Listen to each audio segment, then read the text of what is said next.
Hey. I feel weird. I'm having a weird day. Fucking, it's just across the board. It's fucking weird. So, hello to whoever's here. We'll see how long this show lasts tonight. We'll see what we get up to.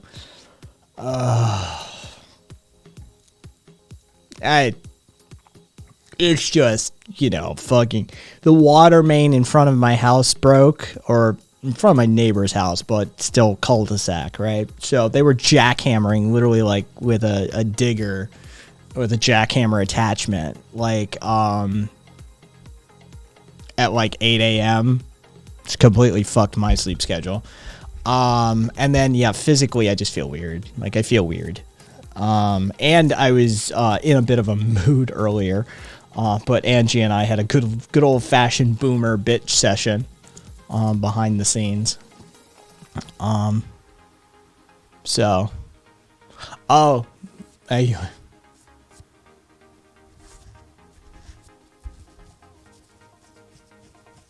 don't know if you can hear that or not, but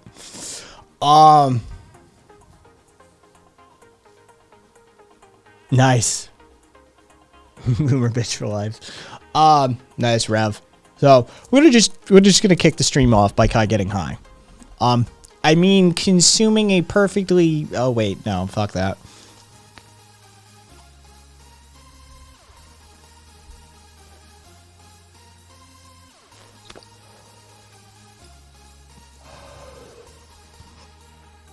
So that should make for an interesting stream.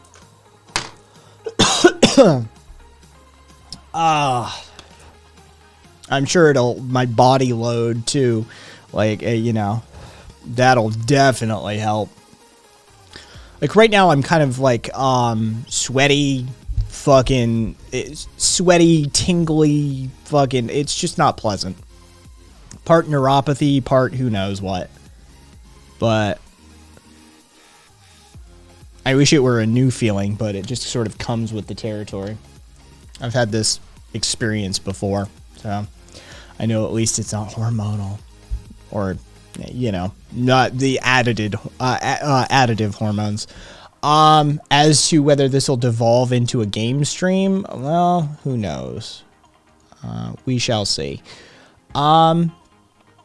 So Israel opened up the first cultured meat production plant. 5,000 burgers a day. That's what they're going to be making. 5,000 fucking burgers a day. Cultured meat. I'm for it. I'm not eating it. I'm for it, though. I know a lot of people would, like, come back from vegan if this were an option, and it's an option. So, yeah, but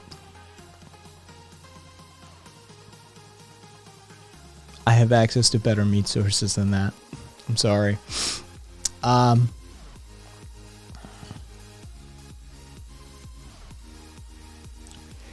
know what I do want to complain about, though? Britney Spears.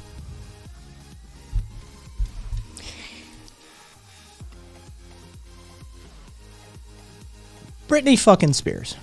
That's what's on my mind right now. And you know what? Fucking there. If anybody else wants to join me, you can feel free to join me. Britney Spears is on my mind again. Because she's back in the fucking news. And every fucking time Britney gets back in the news in the last 10 years, I'm reminded how fucked our system is. Absolutely fucked. She has always said, even dating back to the Disney days, Britney is on record saying she always wanted a very big family. She's a Southern girl. She wanted a house full of kids. Well, due to the absolute shit fuckery and individual that needs, taught a lesson, that is her father and the judge who has been co-signing on this bullshit for as long as he has, the conservatorship that her father has over her, or the legal conservatorship that is still in place over her, legally requires her at this point to continue to have an IUD implanted against her will. So she wants more kids. And I mean, I don't want to seem creepy here. I don't want to be that guy, but her prime years for childbearing are quickly passing her by, right? Things medically get more difficult the older you get. Pregnancies become more complicated. This is just a reality of human birthing and medicine.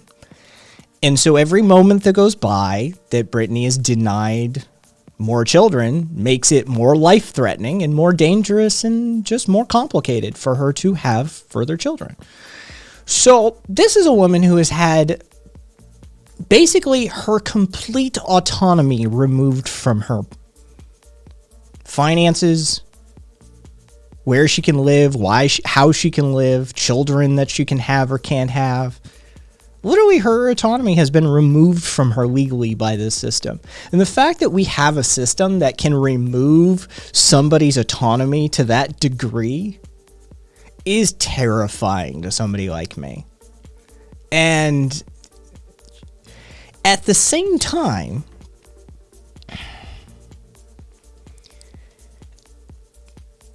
they were forcing her to have a residency show in Las Vegas. Now, what? I was just simply saying it's ridiculous that somehow is easier to pass. Oh yes, I will force my daughter to do shows for me. And that's the thing is, like, as a Vegas resident, I know what goes into a Vegas residency, right? To have a residency in Las Vegas is basically, it's up there in those like crowning achievements as a performer. World tours, Madison Square Garden, selling out stadiums, Vegas residency. It's in that same vein of achievement as an entertainer, as a performer, right? It is huge work to maintain a Vegas residency. It is an astoundingly complicated thing to do, and it is beyond taxing as far as what it takes. The mental, spiritual, just pure raw physical effort that goes into even non-physical shows. Just doing that many times for that many days, for that many weeks, for that many years. It's a huge amount of work, and her shows are physical to boot.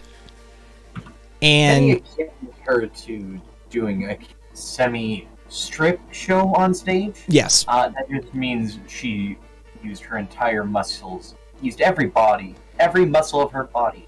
And she was expected to maintain a Vegas residency, and she's not capable of being her own legal caretaker. Right? She needs a court-appointed conservatorship over her.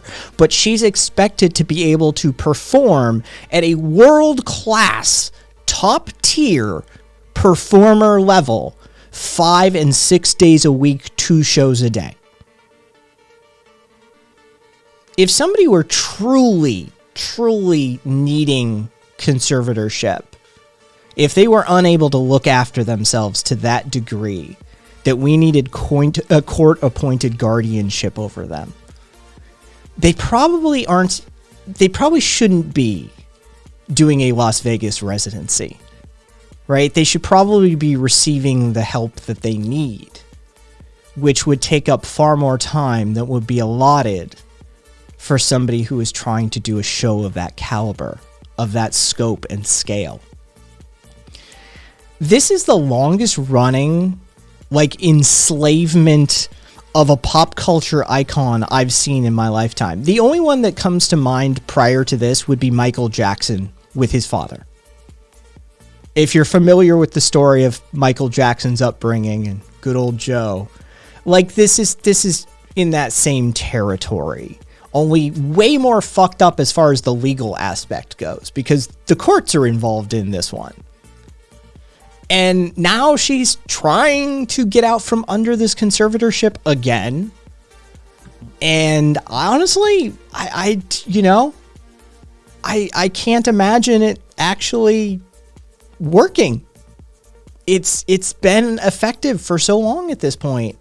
And finding out that they're requiring her to have an IUD. They've functionally sterilized her at the same time right? This is fucking weird. This is in that territory of, we can legally require you to work. I can live off of all of your earnings. I can oversee your entire estate, allowing you to have no input into it. Oh, and by the way, your body isn't yours either. I can have a court order you to have an IUD. This is disturbing beyond belief. It really is. The fact that this is even a thing is terrifying. And as a Nevada resident, let's see, the bitch away from her father, the bitch from her wife's classes, beyond fucked, subtle malevolent slavery. It seems that the Tigers from Siegfried and Roy had more. The Tigers from Siegfried and Roy did have more legal rights than Britney. I'm not kidding you. They really, really fucking did. That is liberal politics at peak, though, folks. Sluriel, it was the entire Jackson 5, but it was focused on Michael, from what we understand, from what we can tell, from what we've seen over the years. Yeah, Michael was the focus. He was the star. He was the star, and he was going to be the golden goose. Caboose, oh yeah, Shirley Temple, Judy Garland, even fucking Liza to some extent. Nevada has a problem with conservatorships. It's entirely too easy to get conservatorship over somebody here. This is a problem in this state specifically. It's a problem on a national scale. Don't get me wrong. The whole concept needs an overhaul, but Nevada is really terrifyingly easy to get conservatorship over people. In fact, to the extent that it is a known scam in our state for people to target the elderly in nursing homes and care facilities to get conservatorship over them without them even realizing it, and then gaining access to their estate and living off of it. You can find multiple news articles. You can find like clips from the local news in Las Vegas talking about, oh, it's happened again with fucking, Bertha, and then with, Jerry and fucking Shirley and shit like that, right? This is not a new problem for this area. But the fact that it can happen to somebody as well-to-do and as well-connected as Britney fucking Spears, this is when you, like, folks, this is a thing. This is a thing. Right? Like, holy fuck. Why does this even exist like this?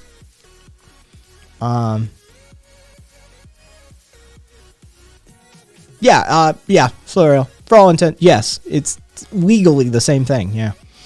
I don't know. I just, every time the Britney pops back into the news, it's like, fuck's sake, Britney Spears is a goddamn slave. Like, do people realize that? Like, Britney Spears is a slave.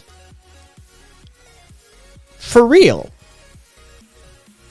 Like, it's legally, functionally, realistically, pragmatically, Britney Spears has been enslaved by her father and the legal system of the United States. That's a thing. Yeah.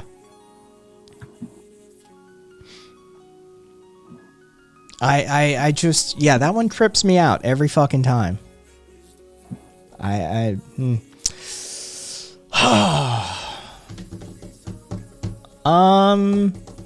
Let's see, what do we got?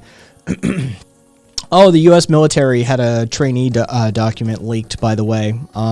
Anarchist socialists and neo-Nazis represent terrorist ideological category.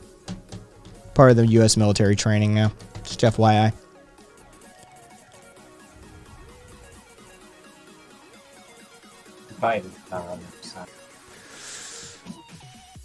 Oh, Jesus, Cave. Put a link to something. Put it in shared content, Cave. Put it in shared content. And for those of you who don't know, the People's McDonald is real. co-op with McDonald's? Yeah, it's France. It's in Marseille. It's been closed for more than a year. It's in the 14th district of Marseille. It's been closed for more than a year, but it is very busy. It's a food bank. It was expropriated by the community. They use the kitchens and the storage facilities. They have the whole thing. And it is a functional food bank. They have occupied it since December of 2019. The employees took the keys and began occupying it.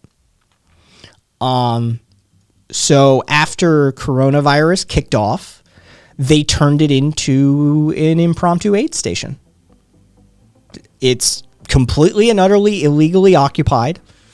Nothing what they have done.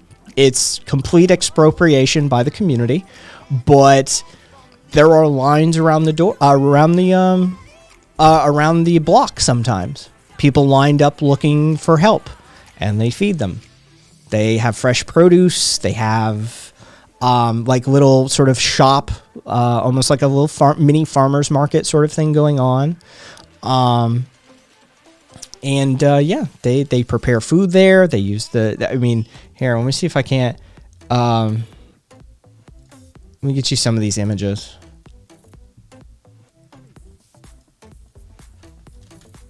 All right.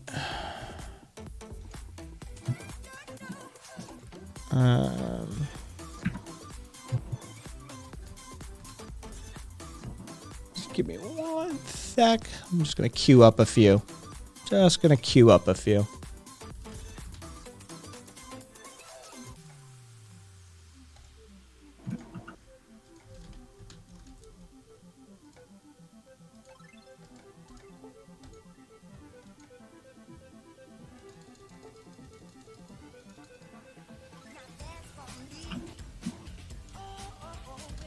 All right.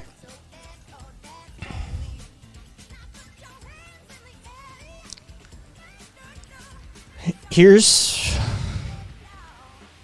what it is now. They repainted it. They renamed it a little bit. That be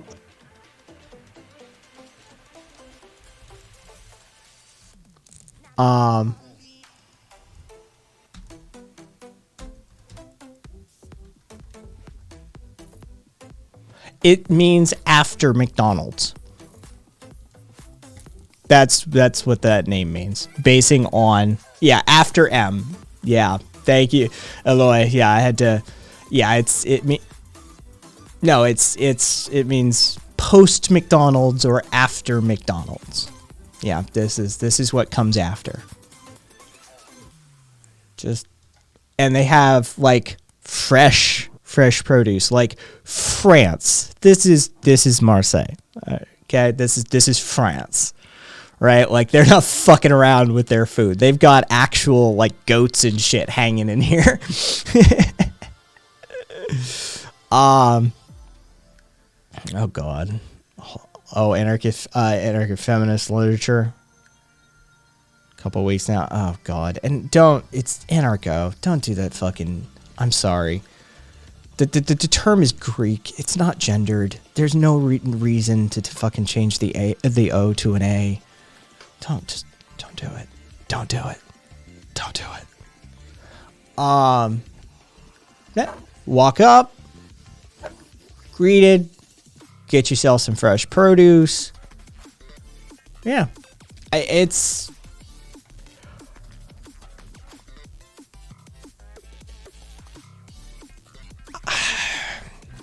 You know?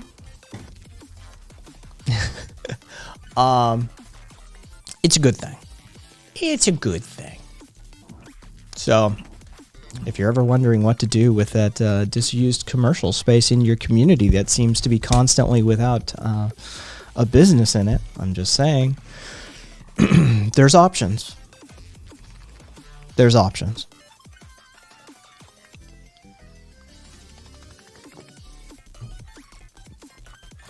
Oh, and Giuliani lost his law license. Just FYI. New York suspended Giuliani's law license finally. After like 15, 20 years of shit fuckery. Finally, they suspended the license.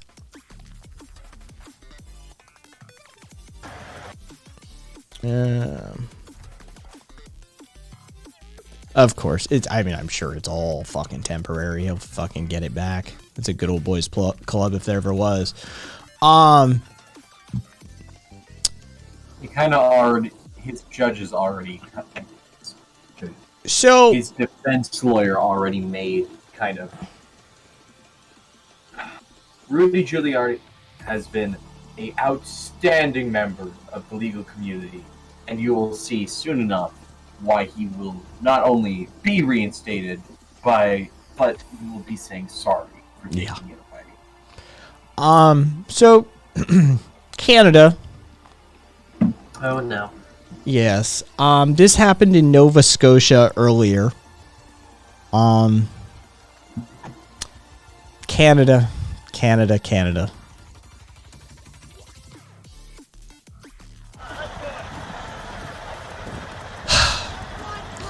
This is a bunch of Nova Scotians blocking transport trucks from entering Nova Scotia in an attempt to stop the coronavirus vaccines from making their way into their communities.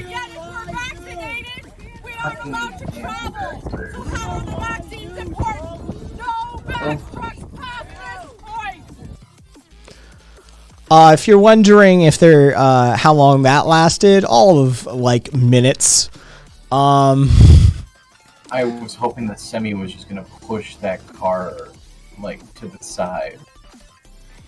Yeah, it didn't last long. Yeah, they got shut down pretty hard, pretty fast. But the fact that it was a thing at all, just, you know, great.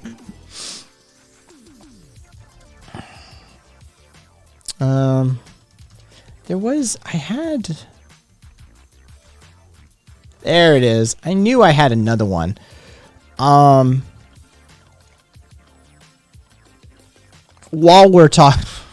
the American criticizes other countries, right? While I'm at it, France. What the fuck is?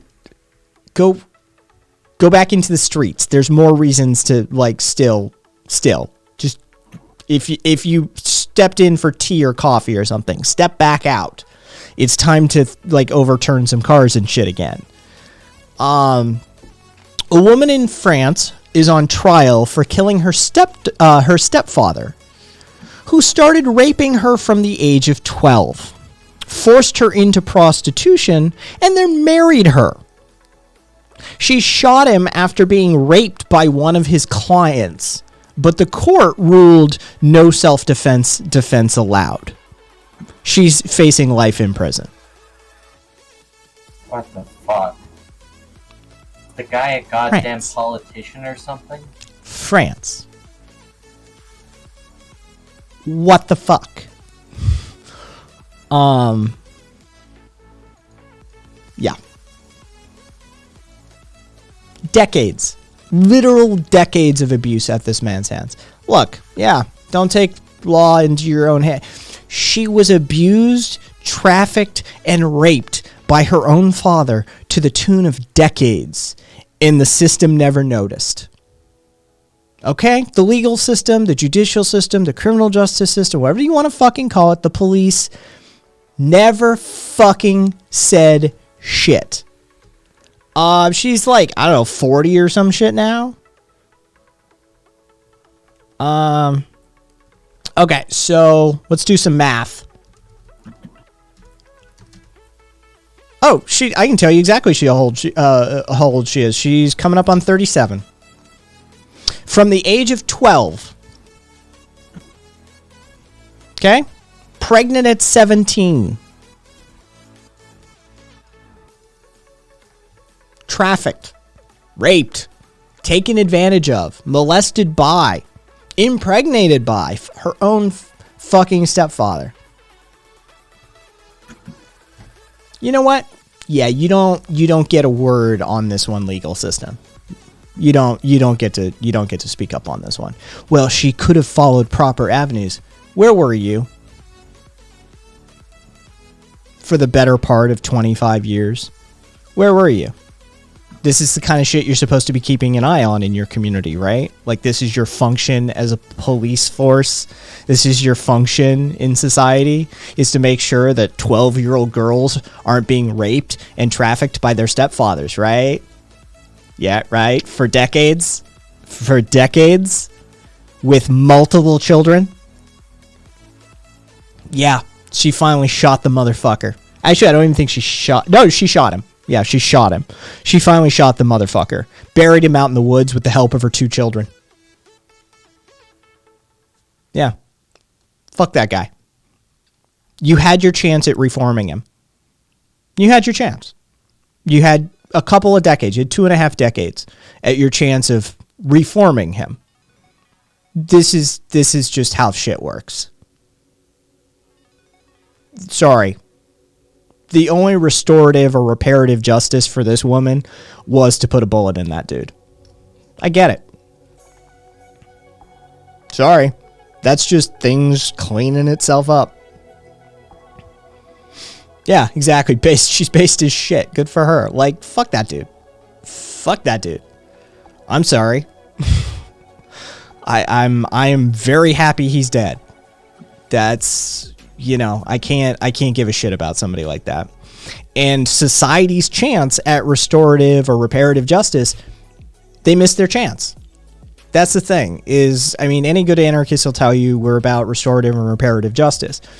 And if society gets to him first, that is our responsibility as the social group, is to remove him from that situation and protect the victims from that ever occurring again. Like, that's our job. They failed. They failed at their job to the tune of 2.5 fucking decades. You lost your opportunity. The social contract was not upheld. The social group failed in their responsibility, and as such, well, you know what kicks in when the social contract fails? When the fabric of society, when the loose power dynamic agreements that we all have with one another, you know what happens when those fail? And you've got somebody who's got 2 decades worth of habitual rape and human trafficking under their belt, and now they're probably starting to look at your kids too. You know what happens? Yeah, that motherfucker gets shot and buried out in the woods out back. That's what happens. That's just nature. You know, it's one thing to fuck with mom. It's another thing to fuck with mama's children. I guarantee she probably started thinking to herself, my kids are next. That motherfucker had to go.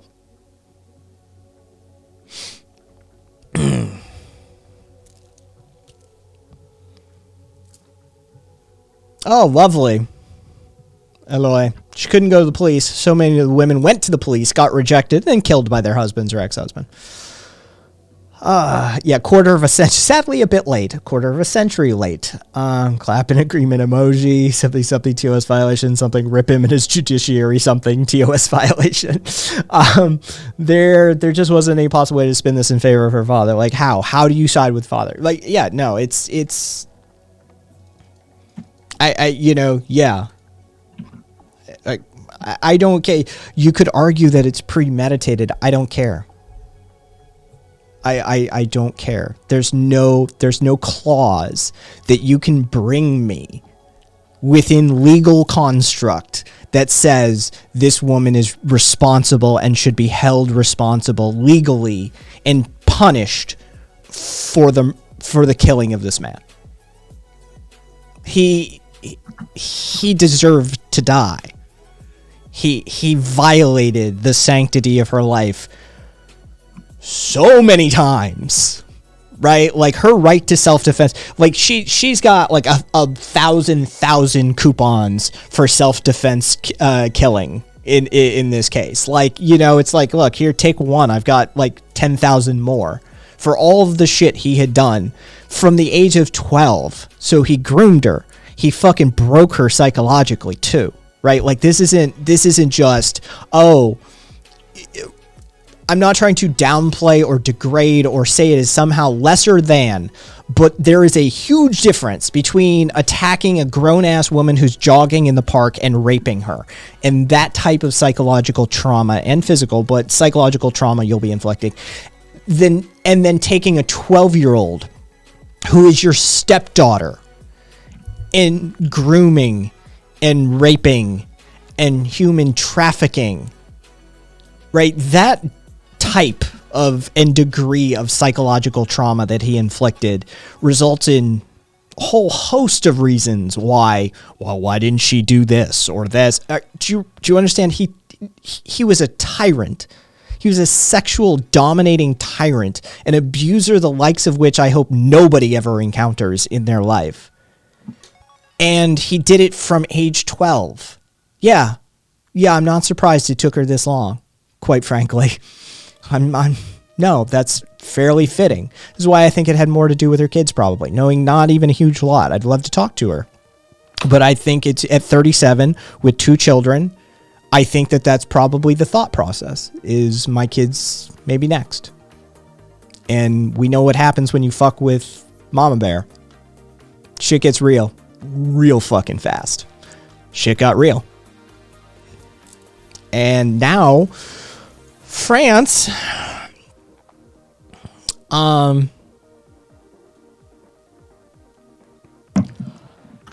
she's forbidden to speak with anyone on the matter. They've got a gag order on her as well. And so, yeah. The children were, got a 6-month suspended sentence for helping dispose of the guy's body. But yeah, since they denied her a right to self-defense argument, she's just facing life in prison for premeditated murder. So it's a good look, France. It's a good look.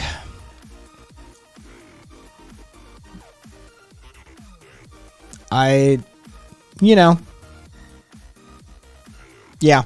I'd like to say that wouldn't happen in America, but we had one of those cases happen just a little while ago. But she ended up getting off. She finally won her appeal. That, the dude who trafficked and raped me from fucking early teen years that I put in the ground, yeah, that's self-defense. That's what it looks like. Yeah, we had one of those cases. She got fucking charged too, but she got off eventually. Hey, Puka.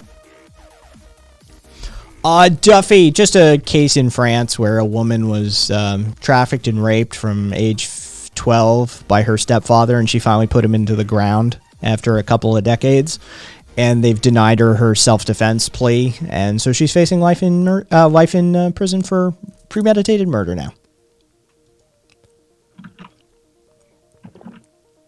Exactly, Viva. She had to appeal here.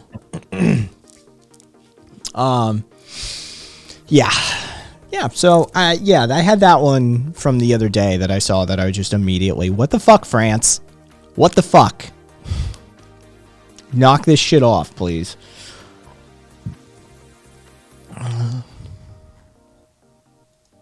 Oh, yeah, I know. The Jacqueline Sauvage, or however you say it, forgive me. Although it has been tossed around a whole lot when discussing this woman. Even her attorneys drew that parallel. That, it's very much in the same vein. The abusive husband, that sort of thing. Yeah.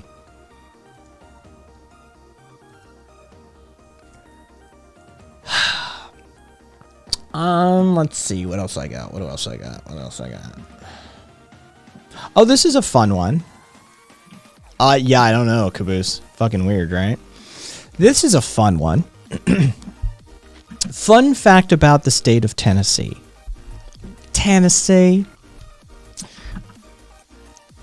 They front load. If you want to know how to differentiate a Tennessean's southern accent from one of the neighboring states, Tennesseans front load their syllable pressures. So it's Vermont, Tennessee. It's like that. they front load theirs. Everything's gotta start up when you first say the word. Let me dry out on you. Preachers and atheists are both banned from holding public office in Tennessee. This is literally in their state constitution.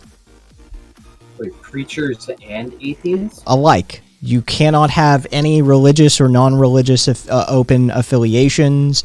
You have to be just sort of agnostic. You should have no strong religious views. Now, this has not been held for quite some time, right?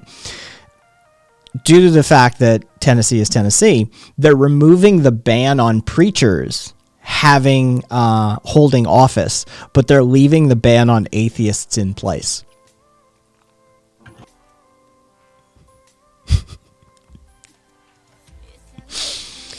Oh, theocracy for the win, folks.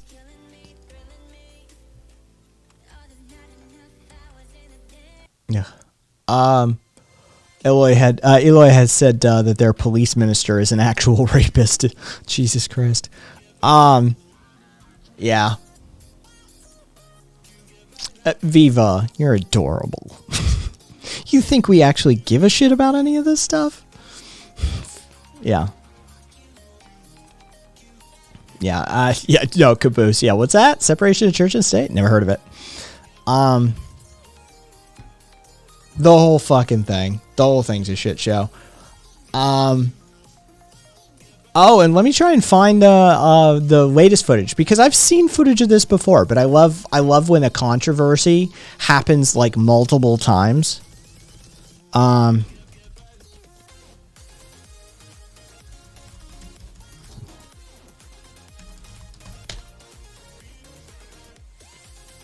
Yeah, okay, so here's the ITV thing from 3 days ago. And then let me try and find... can I do like a reverse upload? A reverse upload date? I want it from... Because this has been a thing. Like, I'd have to go looking. But here, alright. This is one of Amazon's environmental and ethics. Blah, blah, blah, blah, blah.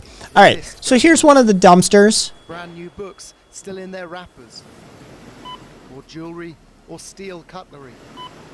With that same instruction. Just FYI, everything you're seeing will be destroyed. One former employee who wishes to remain anonymous reveals the scale of what they're asked to do. So from a Friday Oh. Still in their destroy.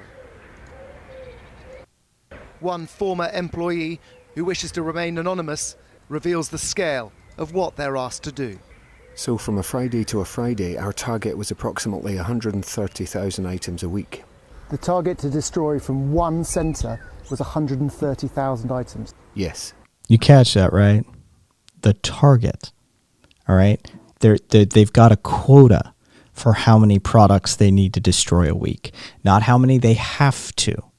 All right, like, oh shit, if we don't get rid of this stuff somehow and nobody will take it, we need to, okay, not out of necessity, but because of how their business is operated, it is cheaper and more efficient for them to write those goods off and destroy them than it is to do something else with them.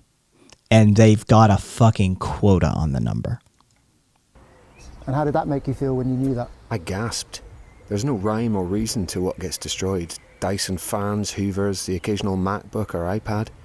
Or the other day, 20 bins filled with thousands of COVID masks still in their plastic wrappers. Overall, I'd say 50% of all items seem to be unopened and still in their shrink wrap. The other half are returns, but in good condition. Undercover filming shows a manager's spreadsheet from April at the Dunfermline depot. 124,000 items to destroy that week. Now, Amazon does donate to charity, but over the same period, that figure was just 27,000. There's your answer.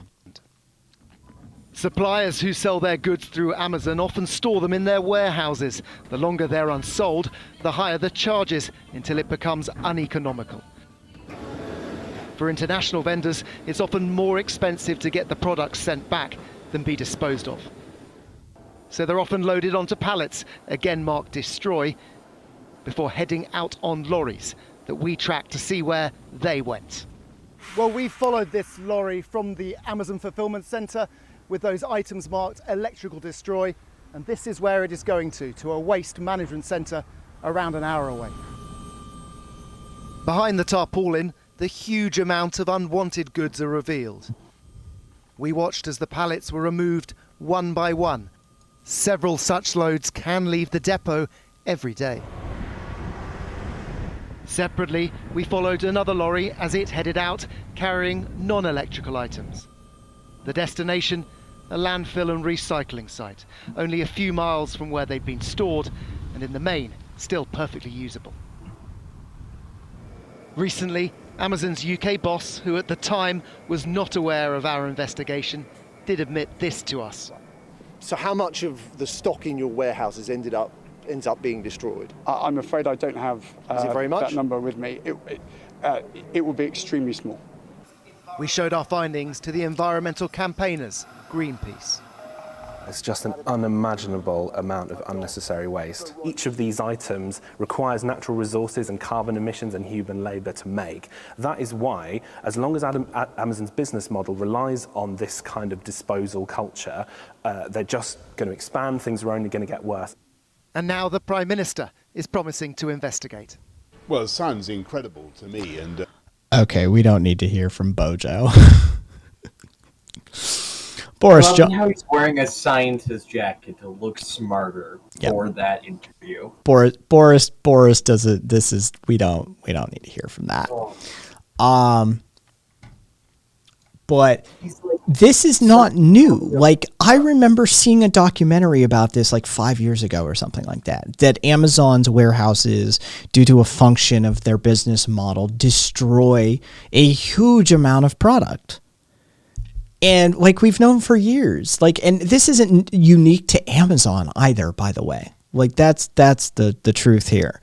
This is very much, if you don't think Walmart's doing this too, then you're out of your fucking mind, right? Like this is a function of large scale retail capitalist business model. But yeah, 150,000 items being purposefully destroyed per week. Yep, Puka, we do it with food too. You're right. Boris, Angie said Boris is probably wearing a lab coat so he can smuggle out free electronics. I need those little lights to make my buses glow. Yeah, they'll look great. James, yeah, EB Games, dude, that's a fucking blast from the past. EB Games, fucking EB Games would throw out a shitload of games. Yeah, no, this is just a function of, you know, a lot of capitalistic business models. But holy shit, but guys, post scarcity is utopian BS. Yeah, no, we do this with food. We do this across the board. This is a function of retail. This is what it looks like. Yeah. I just, you know, hey. And that's one warehouse. Do you know how many warehouses Amazon has? You start to comprehend what these numbers may actually look like. Let's see. Let's just how many?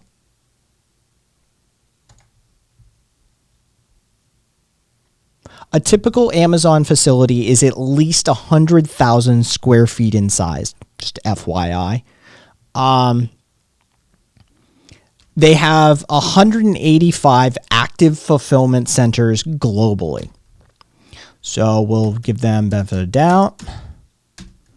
Times. That's 111 million retail products intentionally destroyed every month. 111 million retail products intentionally pulled from the shelves and put in landfills by just Amazon every month. So just out of curiosity, if you want to know what that looks like a year for Amazon, it's 1.33 billion items. 1.3 billion retail products intentionally pulled from the shelves and put into landfills every year by Amazon alone.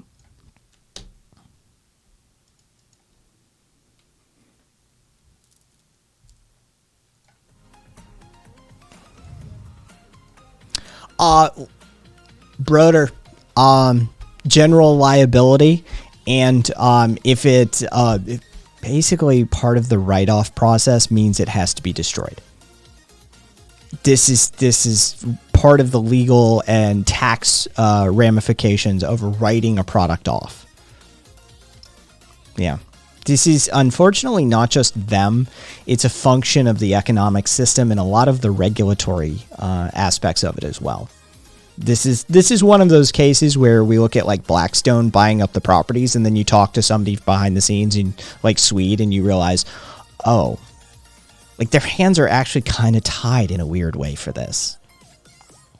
But they could donate it.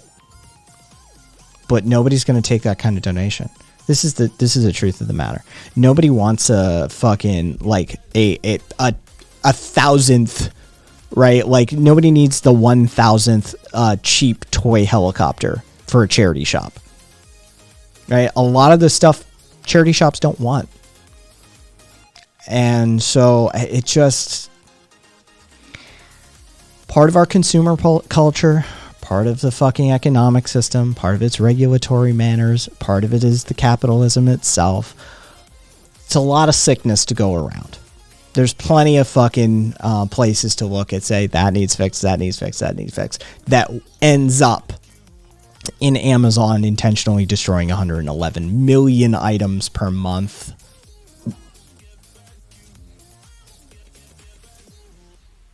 Yeah. James, that's 100% spot on.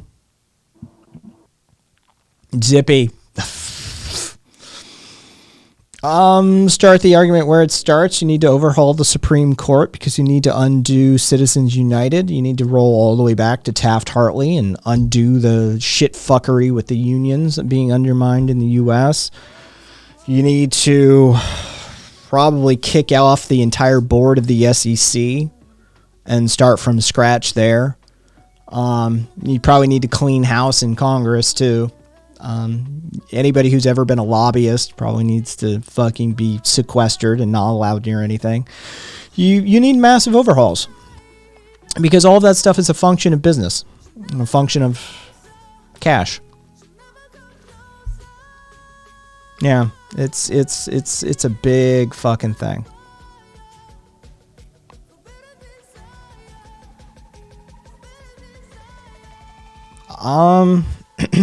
That organizing isn't legal, James.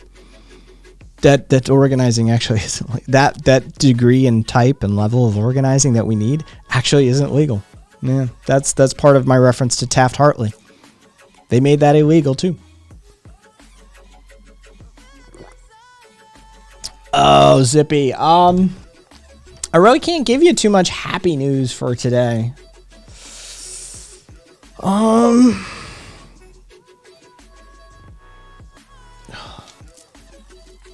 What do I got? No,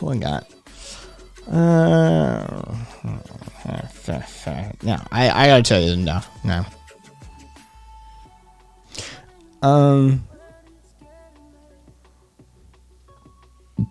Let's see. A new study found that mongooses don't know which offspring belong to which moms.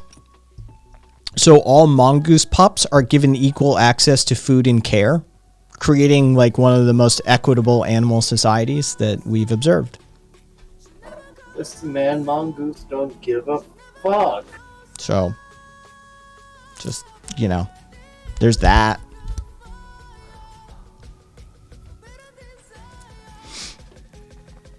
Some NFL player came out. I mean, don't get me wrong. Yay. Good for the NFL. Good for him. more than anything else. Good for him. But I'm in the camp. Call me, Peterson would hate the mongooses. Mongoose cuckoldry for the win. I'm in the camp that, like, it's difficult for me to celebrate the dude coming out in the masculine sport finally, because big tough man is standing on the shoulders of a whole bunch of flaming queers. The only reason he can come out the way he did is because a bunch of people who never had a chance at living in the closet in the first place fought the fights they did. I'm sorry, this is going to sound a little jaded and bitter and angry and that sort of thing, but it is kind of the truth. Like, yeah, maybe you're a little bit of a groundbreaker in your field, but the fact of the matter is all the hard work was done by a bunch of people in, like, drag makeup and fucking with lisps and stuff like that, right? You're just the beneficiary of a shit ton of work that got done before you were even here. You just refuse to call it, You just refuse to call it brave. Yeah. Even though it obviously is. I'm sorry, it's not brave. It just isn't. Like, if he had came out 20 years ago, all right, we can have the brave conversation. It's 2020. I'm not talking about this guy. Oh, yeah. I'm talking about all those who are wearing makeup and dresses. Yeah, those were actually, the brave ones. Like, this guy, like, it's 2021. Big deal. You like dick. Like, I'm sorry. Like, I can't give a shit. But hey, he's the first active NFL player to come out as gay. And of course, you know what happened? He has the #1 selling jersey. Queers have money. We throw it around. We let it be known. You want our money? All right. Well, we have conditions. Yeah. We don't hate woke capitalism. We just hate you if you're like against us behind the scenes. Caboose, I wish I had some queer money. Maybe in some countries, but in North America, it's not trailblazing. Exactly. It just isn't. Good news, Trump didn't win a second term. True toy. Yeah, put a rainbow on that shit.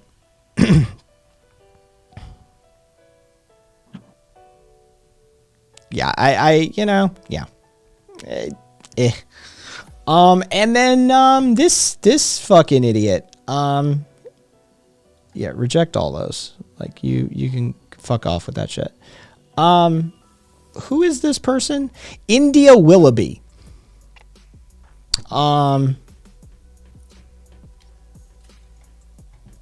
Trans news presenter.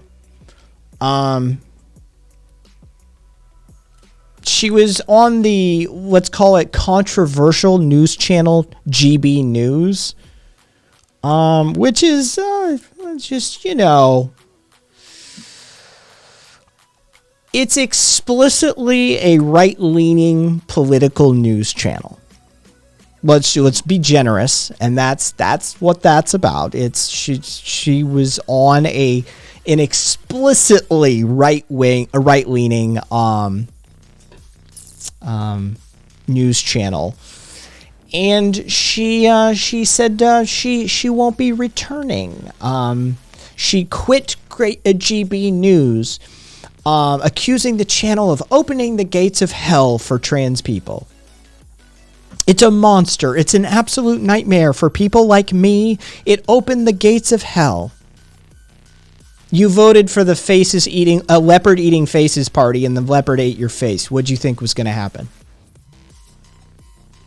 I just, I was really disappointed in the first week when I saw that they were demonizing trans people at every opportunity. No, really? Did you? Wow. Who would have? Oh, wow. I'm shocked. I'm really terribly shocked that was occurring there. Did you also know that in the military, you're going to be required to fire a firearm? And if you're a sailor, you're going to get wet. While we're stating obvious things that will be happening in job and working environments, I figured that since you were going to work for the fucking Chud News Channel, that you would have known they probably were going to have some comments about the trans community. You fucking sellout. Holy shit. My only response to her is you shouldn't be allowed to quit. You should have to continue to work there. You should have to fill your contract. That's fucking... What'd you sign on for? 2 years? Well, good luck. Have fun. What'd you think you were going to get? I'm sorry. I don't have any empathy or sympathy today. Like, it's just tap the fuck out. You signed up. Hey, guys, did you hear? Fox News has... I, as a gay man, heard untoward comments about the gay community while I was working at Fox News. I know, crazy, right? I was just aghast, shocked by what I was hearing. Did you know they don't like Bernie Sanders either? I mean, as a Bernie supporter, I was taken aback that Fox News had anything terrible to say about him. What do you think was going to happen? This just in. Water's wet. Fuck, people. Just because you're trans and I want you to, not be oppressed and murdered in the street doesn't mean you get away with stupid shit like that. Hey, I went to work with the fucking people who hate trans people. And did you know what? They hate trans people. Wow. Thanks for the update, genius. Fucking A. I just, Jesus Christ, woman. Maybe they expected to be the new Blair White, you know? Except, no, it doesn't sound like that's what she expected. Because Blair is okay with that. Blair can get down with the, let's talk shit about the trans people talk, right? Blair is capable of hanging in those circles. This chick... She's full of self-hatred, but that's how she does it. Yeah, this chick, on the other hand, was I was taken aback by how they talked about us. It's yeah. Weren't you paying attention? What'd you think was going to happen? Right? Blair would just be, fucking Blair would be in there with them talking shit. Right? Blair wouldn't go, oh my, this is what irritates me about this, is this chick was fucking shocked by it.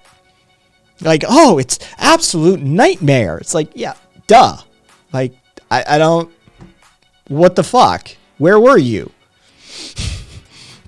Blair would just have Blair would have the latest, hottest tranny joke to come back with. Right? Blair would be there for it.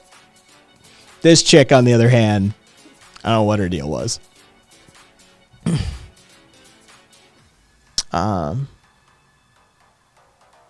Yeah, James. And John McAfee died. I mean, we think. Again, show me the body. Dude's weird, but McAfee's dead. Dude got a fucking tattoo literally saying whack on his right arm in preparation of thinking he was going to get assassinated in prison. If this dude actually killed himself just for publicity buzz after his death, I am so disappointed. Caboose is saying even his dad is saying, show me the body. Dude, it's John McAfee. It's John McAfee. I'm sorry, this dude has had a weird fucking life. I don't really believe it. It's not even conspiracy. It's John McAfee. Shit gets weird when you talk about him. Show me the body. For sure. Rev, you'll never believe what happened to me while working at Walmart. They made me run a cash register. I know, right? I just, Jesus Christ, people. Oh, it's I won't name them, but it's fucking LGB fucking T community members and fellow streamers who sit there and talk about how Stalinist Russia and Maoist China was just the bee's knees. Meanwhile, they're part of what would be called the Western degeneracy and would be purged element. It's like, yeah, what do you think? What do you think was going to happen? These people hate you. I just, God, I'm so sick of this stupidity.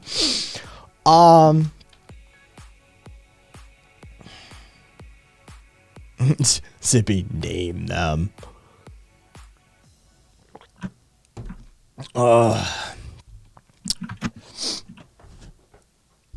I wouldn't name check anybody specifically. You know what color back here that this is? It's kind of pink, right? Kind of pink. Anyway, Yeah, it's an off pink. Sort of pink. Anyway, there's this one of the North American animals that I'm most fond of is the bear. Pink. Anyway, so moving on.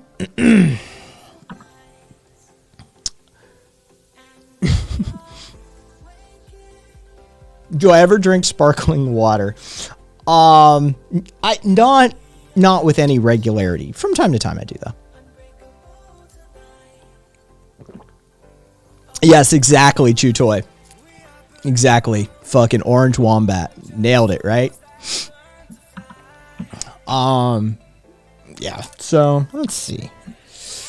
I honestly, it's really fascinating. So the lead up to like,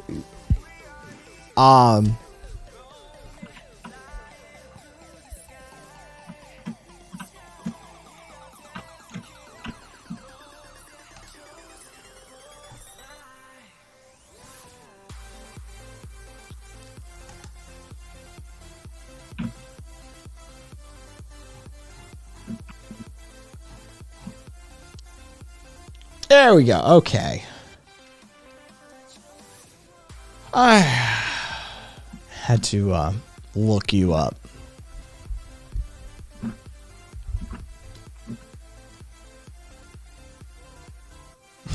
That was pro LGBTQ as far as I'm concerned.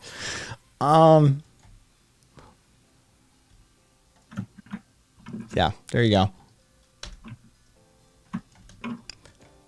Oh, what am I being asked to do? No, fuck that. Yeah, I don't have any fucking. We can talk about Chris Brown. Fucking, yeah, in Japan promoting a 4-day work week. Too little, too late, Japan. You already committed fucking genocide on yourselves. Good job.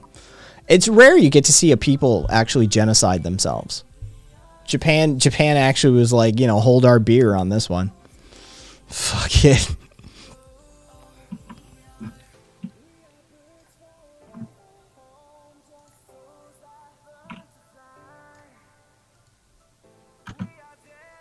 Caboose, yeah. Hey, Deirdre. Yeah, it's always been my policy, fucking Caboose. No, there won't be any Proud Boys here. Except maybe yourself. Unless it's the subreddit Proud Boys. Yeah, unless... There's plenty. Unless you mean gay boys. Because, I mean, that's... If we go to the Proud Boys subreddit, right? What would we find? Just, I don't know. Let's see. Reddit.com/r/Proud Boys. Let's see. Sure, what comes up is...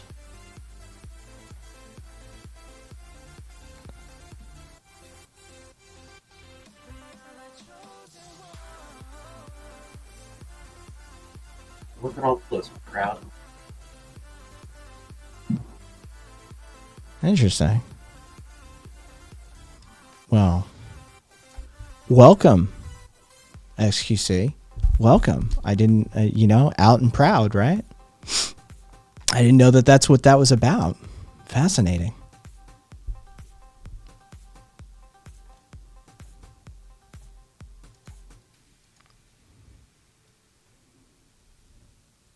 Red pill estradiol?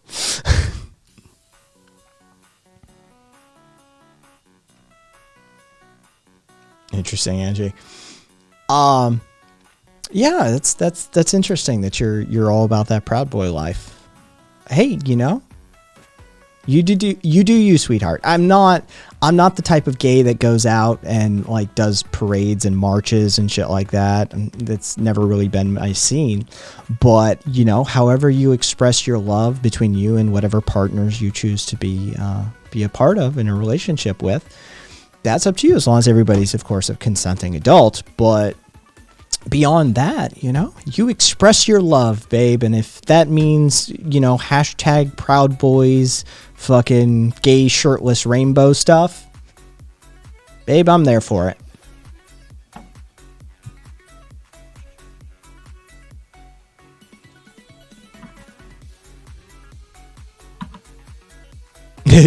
Implying most of the actual Proud Boys aren't already raging homos in denial. Oh, Proud Boys.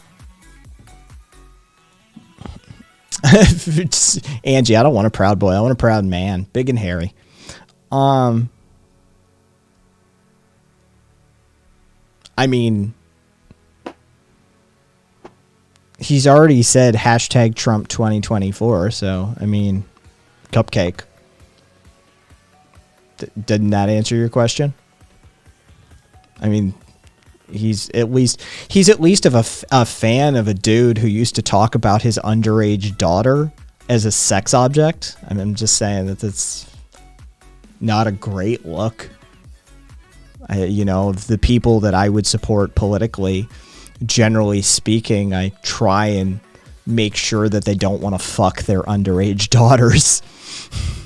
It's just one of those weird hang-ups I have that, like, you know, hey, you know, sure. Your policy on water, you know, how do you feel about public utilities? How you feel about unionization and community cooperatives?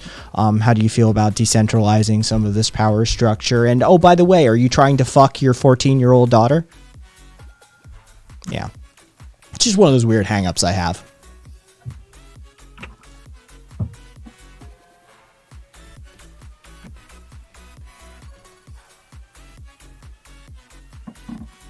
How senile and haggard Trump will be by 2024 if he's even still alive.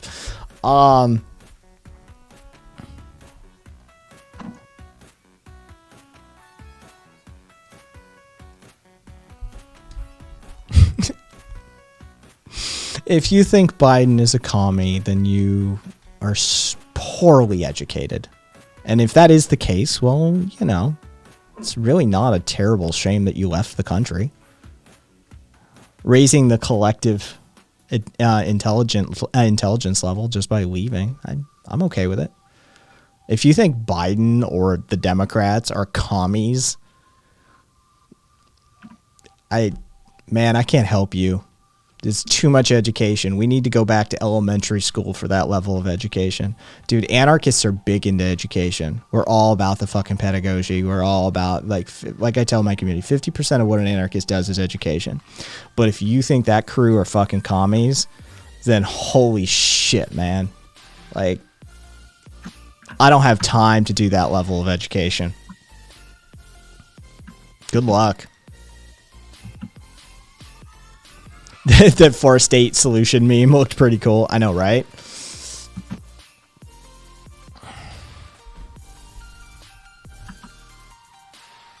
No, I'm an anarchist. There's a difference. See, that's the benefit of a little bit of a civics and political science education, is that you can understand and see those distinctions. Republicans aren't necessarily all fascists either. That you can have an actual difference of opinion. There are fascists on both sides, actually. See, it's amazing what happens when you have a little bit of intelligence backed by a little bit of knowledge. Yeah. Crazy, right? Nuance. What a fucking concept. Nuance.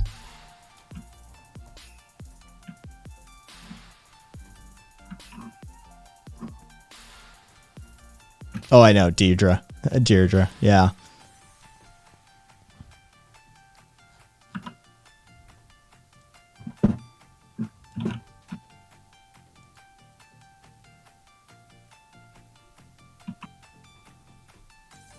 Oh, Chuchoy, I know. Trust me, I know. Yeah, fucking dude. That's why it's called Proudly Radical.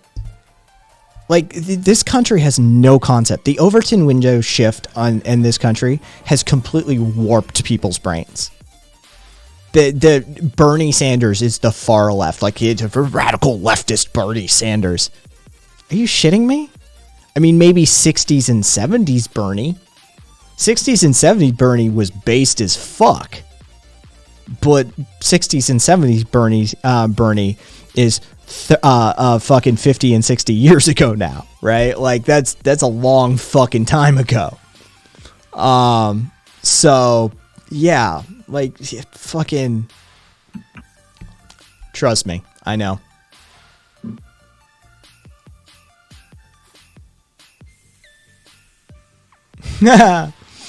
It's not my favorite word, but it's a good word. I'm sorry, it is. It's just a good fucking word. Oh, hey, somebody just got timed out. Hey, Curio's here. Hello, Curio. Hello, Mitre. Hello, Libra. Fucking hello. I'm having an off night. I'm a little stoned. Not a ton, but a little. And yeah, I was just sort of punching down, which I know is not good form, but you know, occasionally you get fucking idiots walking into your room and they need put in place.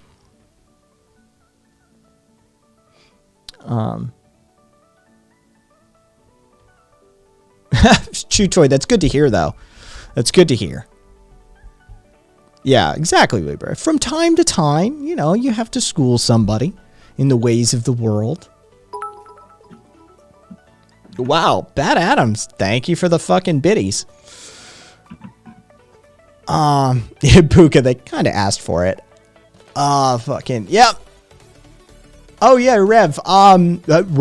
Rev, if your notifications are that broken, you can always go and unmute specifically on my server or fucking Curious, but you will get the notification for Curio going live off of my Discord server as well.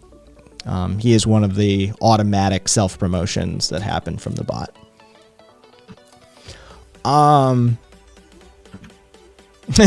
Don't know what that was. Probably a falling tree. Yeah.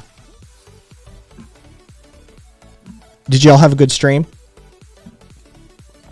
Did Daddy Curio treat you nicely? Good to hear. Good to hear. Oh, what is fucking happening over here? Here we go. I don't know. Curio's scrappy and has all that like fucked up experience from being you know, being on the heroin all those years and being in and out of jail. I don't know. He's probably got some tricks up his sleeves that like would catch me off guard, but I'm throwing muscle on and working out more than he is these days. So, I don't know. It would be interesting. If it were a fair fight, I've got like I may have the edge. But if we're talking straight street fight, yeah, my money's on Curio. Yeah, Curio's going to know a thing or two.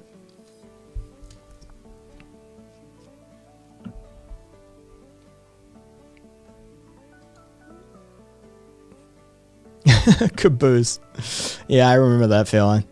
Yeah, Wither. I know, crazy, right? You'd probably go for the nut shot. I mean, I would. We'd probably end up kicking each other because we'd both go for the nut shot, like right out of the gate. Okay. Might as well, right? It's a fucking street fight.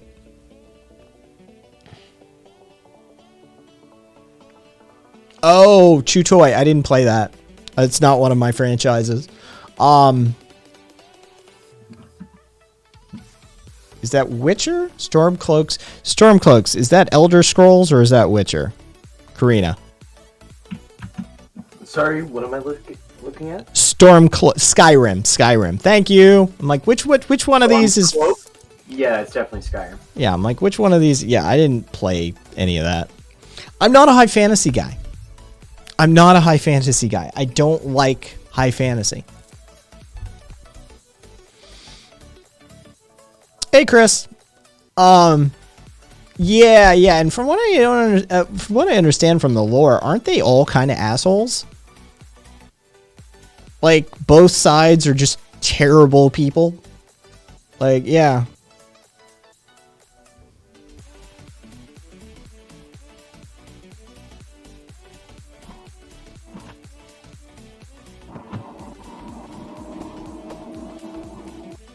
Okay, thank you, Adia.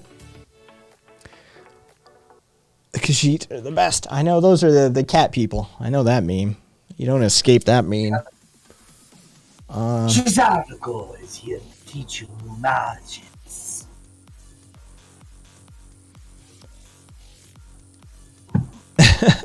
Hey, Corey. That's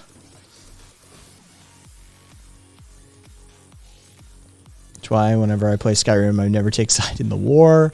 They're both terrible. The Thalmor want to literally undo reality, and the Stormcoast can't stop them alone, so no brainer on the Empire side. Interesting.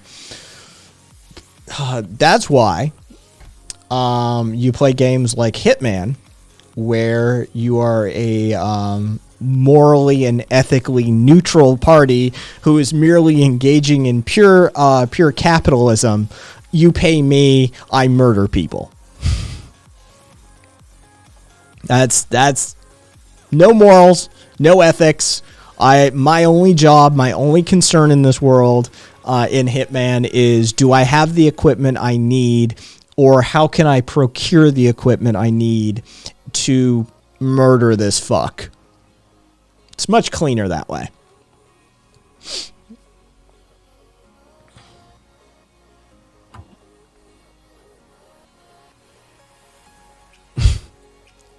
AD.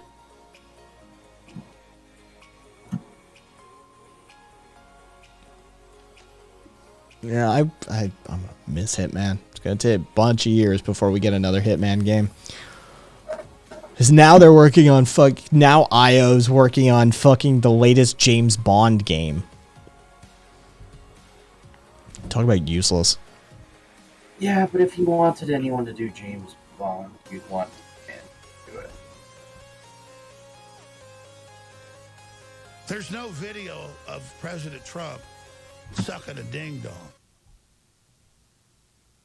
And so what if there was? That's a lot better than World War III, Owen. I never sucked any ding dongs. But I'll tell you, if they were going to blackmail me to start World War III about one, I'd say, hey, I sucked a golf ball through a freaking garden hose. Didn't you already tell Der Spiegel that? No, the son of a bitch walked in there in my own office.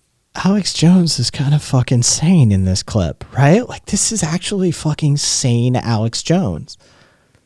Like, who cares if they blackmail you, even if you're sucking a dick as a straight dude? If the option is starting World War III, shut the fuck up and say you suck the dick. Like, this is actually kind of based Alex Jones. Like, what are you going to do? Cause half of humanity to get murdered unnecessarily? Or just fucking own up to some shit that some dudes maybe call you a fag over? Like, yeah. Like, this is actually based pragmatic Alex Jones. Crazy. Office when I'd splattered stuff on myself when I was changing shirts. He goes, oh, that's a good shot. Let's get your shirts. And then he goes, well, we know he hey, used to have be some a of this chicken and bit sausage. So technically I said, Jones offered me his sausage. Yeah, give me a break, you son of a bitch. I like women, not men. And if I like men, I'd be proud of it. I'd have a line of them. If I like women, not men, but if I liked men, I'd be proud of it. I'd have a lot of them. Fucking AJ. But I ain't ever been in bed with no man. Fucking great. I love it. I've been in bed with probably 300 women. And you sons of bitches sit there and you play these games, and I'm sick of it. So. God, you know, for all the trouble that man has caused, and he's caused a fair amount of it, don't get me wrong, it's difficult for me to hate Alex Jones. Yes, he's a grifter. Yes, he said horrible things. Yes, he's caused parents of elementary school shooting victims to be tortured and fucking harassed by his insipid, rabid followers.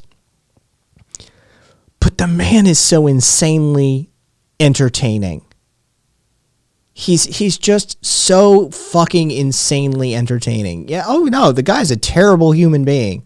But holy shit, if he can't say the craziest fucking thing that just leaves you just sort of chuckling and shaking your head. Dude, that I will eat your leftist ass thing that got turned into a whole bunch of songs, some of the funniest shit ever. It's just the truth of the matter. Like watching a grown toddler. The guy is a terrible human being, but holy shit if he isn't fucking entertaining from time to time. It's amazing. So many good AJ songs. Yeah, I know, right? I will eat your leftist ass. Yeah, James, he does. He has a way with words, and yeah, he's very emotive, and yeah.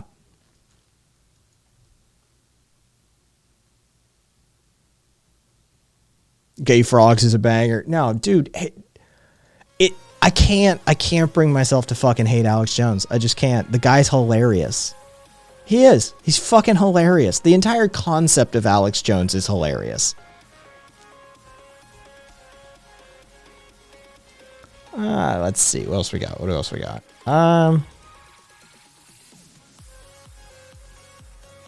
Yeah, he starts talking way down here and shit like that. Yeah. Oh, yeah. Yeah, there's a few of those of him chasing people down the street and shit.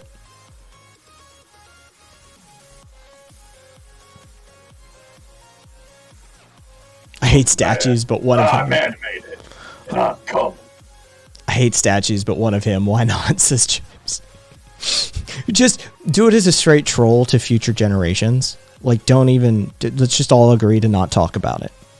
Just put up a fucking statue of Alex Jones somewhere weird and like inappropriate, like just some strange location in front of like the Smithsonian or something like that, right? Just some oddball fucking location we all just agree on, and we never talk about it again. Just no plaques either, no name inscriptions, just a fucking statue to Alex Jones. And we all just sort of shut up about it. Collectively as a society, we agree to forget that we even did it. And we just leave that shit for future generations to deal with. Figure that shit out. Next to the Georgia Guidestones. Yeah, dude. Yeah. That would be fucking, or Yosemite National. The statue that history forgot. Be a wild movie. A national Easter egg. Exactly, Duffy. Hey, Elliot. Breen. Statue AJ in front of the Young Turks headquarters. Yeah, I do. The shit like that, I like that kind of stuff. I've dreamt of doing like crazy rich guy shit that like you build like weird symbols or have symbols carved into rocks and shit spread out over large periods, large spaces, and just leave them for people to find and wonder about, like, what the fuck was this? Where did it come from? Why was it put here? Just to fuck with people, just future generations. Just, I'm dead and gone by 100 years. And I still managed to fuck with somebody. That sort of thing amuses me. Life goals. Yeah.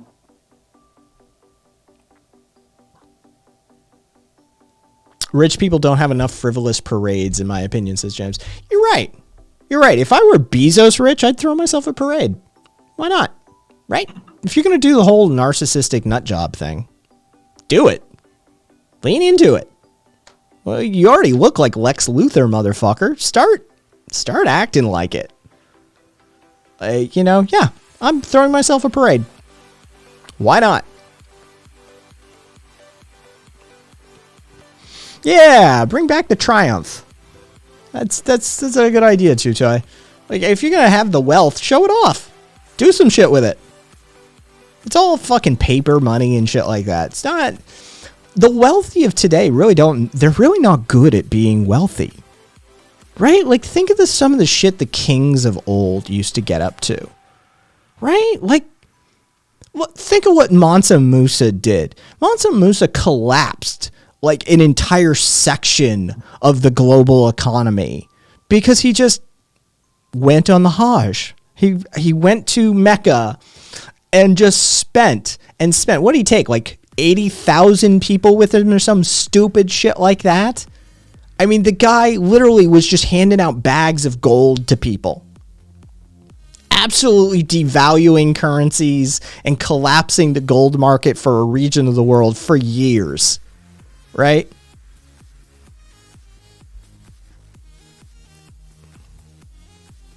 Oof, that one hit hard and fast. Yeah, that would be, fucking wealthy people today are shitty at being wealthy. They should put some joie de vivre in it.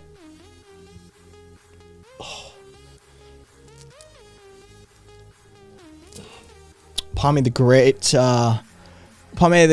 once brought back something like 3 times the GDP of Italy at the time in a single triumph parade. Imagine someone rocking into the U.S. and just putting 3 times its GDP into the economy. I know, right?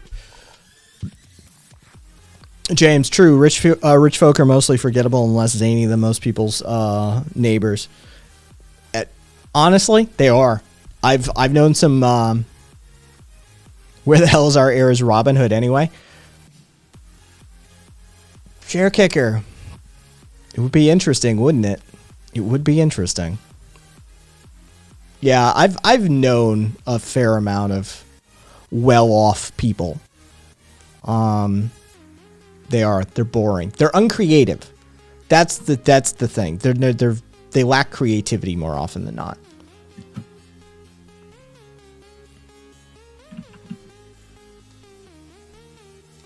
I'm thinking super rich folk put on a normal person facade and they get some wacky shit off screen. What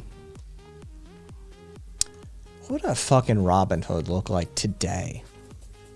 So that's a different type of activity. Like nobody's running around with gold and silver goblets and shit like that. Well, I mean, some people are, but you're not going to be able to. You're not going to be able to do it. You're going to have to. You are, James, and fucking. The skill set. Probably be someone stealing crypto and giving it to others. The fact of the matter is that you're gonna need state assets to cover your tracks in that regard. Independent operators usually get tracked down. Eventually. Eventually, somebody will cut a deal. You can route your traffic through a little known regional hub in China, knowing that, China's not going to cooperate with, XYZ or request. But if it's worth enough to the US to, get that information, they'll get that information. It's really fucking obnoxious. I mean, all the way to taking over exit nodes for the Tor relay network. All right, as long as we control enough predictable exit nodes, we can monitor the data stream coming out of it.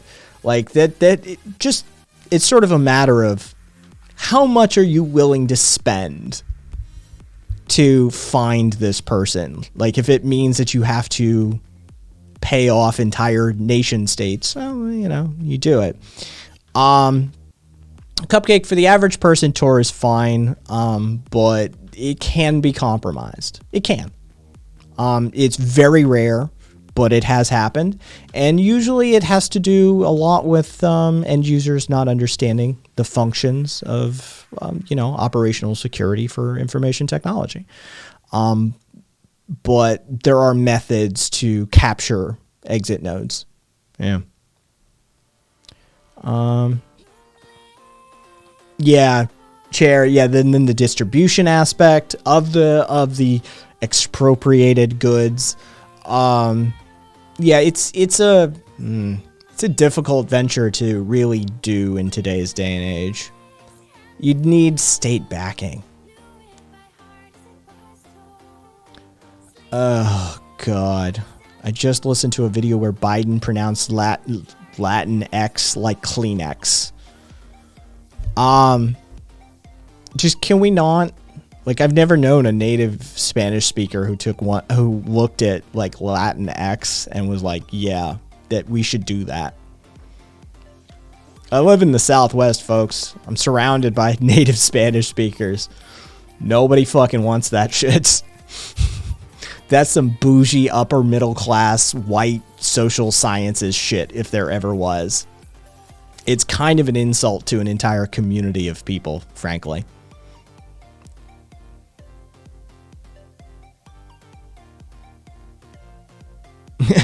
There. No. East Coast Hispanics also reject it, says Angie, who is East Coast Hispanic. Yeah, it's not a good look. It's not a good look. You could argue that it's even a form of linguistic colonialism, that you are attempting to denature the nature of their agreed cultural adopted language. Whether you roll it back to, well, it was fucked into them by Spain anyway, so they were colonized, and this is just a remnant of, yeah, but you know what? If they want to keep it, it's theirs to keep. You don't get to dictate terms for other people like that. Yeah, James, yeah, it's... If you attempt to just de-gender that single word, like, the entire language is gendered. Right? Like, the entire language is structured around gendering. You got to throw the entire language out. Good luck. It's a stupid idea.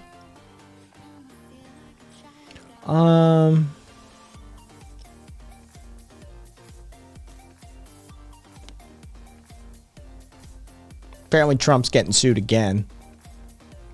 That fucking Trump train shit. The fucking Trump supporters like harassing the Biden bus. Apparently they're suing police and Trump supporters and the Trump campaign. Oh,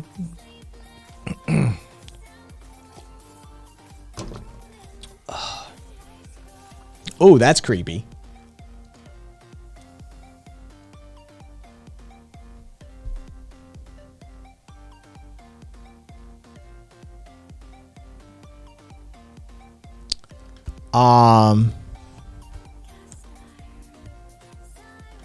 Apparently, DeSantis, so Florida, has signed in legislation this week that collects the political views of professors. It bars universities from shielding students. Not a commie, so I'm an anarchist. There's a difference. There are anarcho-communists, but anarchism and communism are distinct things. Thanks for trying, though. So the law bars university from shielding students from offensive, this is literally out of the language, by the way, views, raising questions about retaliation against professors. And so they're doing a systematic survey of the university system, including professors and faculty members, as to their political viewpoints. This is creepy as fuck.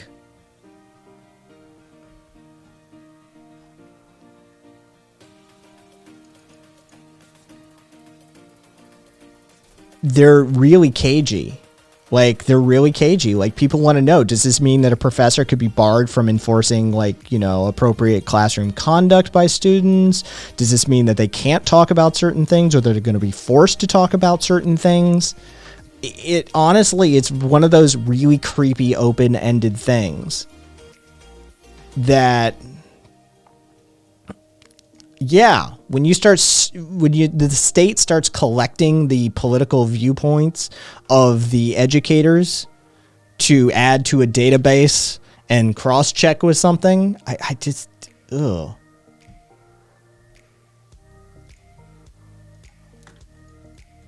Here you go, Chew Toy.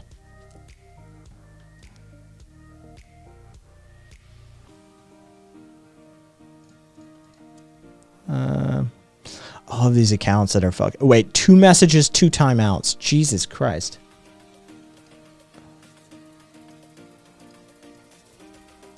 Oh, it's the same one from before. Okay, so this is the one that said I look like Musk's... I guess Elon Musk's lollies. You look like smell like Musk lollies. Okay. If you really want to know what I smell like in real life, it's usually a mixture of coconut and lavender of some sort. Yeah, that's usually what Kai smells like.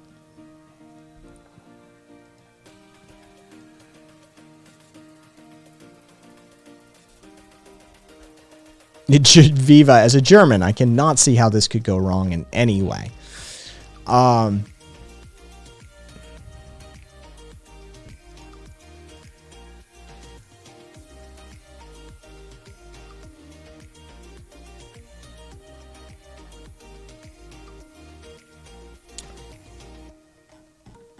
Alright. Oh, Jesus Christ. Again? What's the date on it? Jesus Christ. This happened less than 10 days ago. 9 days ago. Another off-duty... this isn't going to be TOS, is it? No, I can't show this. I can't show this. Another off-duty cop with road rage chased down a fucking car and like shot at it. Fucking pulls into a pizza place and starts shooting at the fucking car. Oh, and it's a teen driver. Oh, lovely. And it's a fucking teen driver.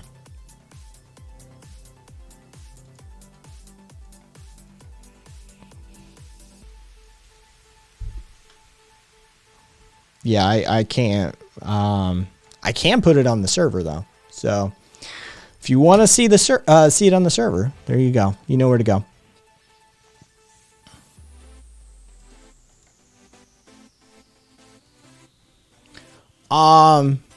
Class act, those pigs. Is it ACAB time? I don't know anything further than this one. Karina.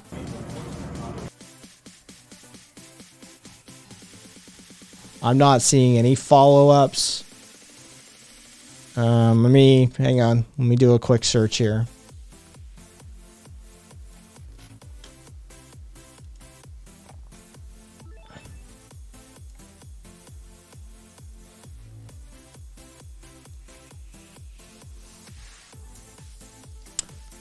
Okay, so the cop is on administrative leave. Paid vacation.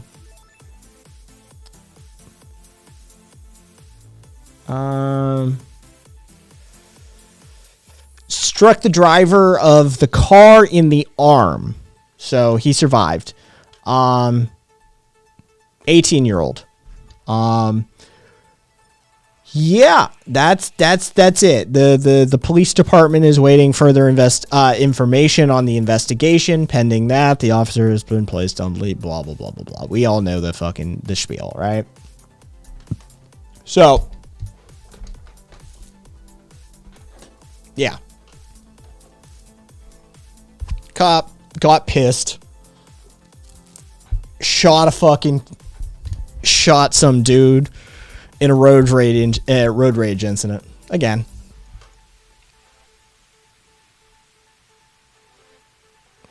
Yeah, I don't have actual educational conversations with bad faith actors. Mena. You've shown no good faith. I don't engage. I don't waste my time. Like, that's the best you get. That right there. You get a channel bot.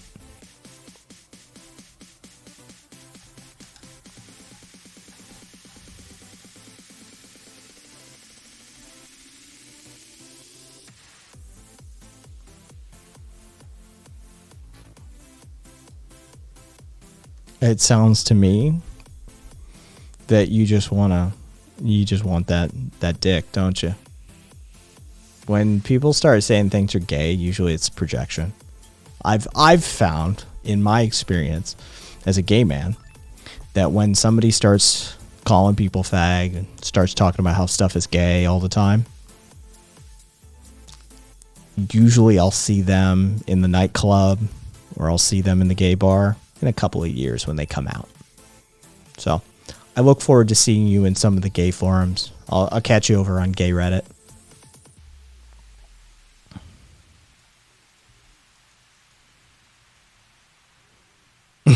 Casual.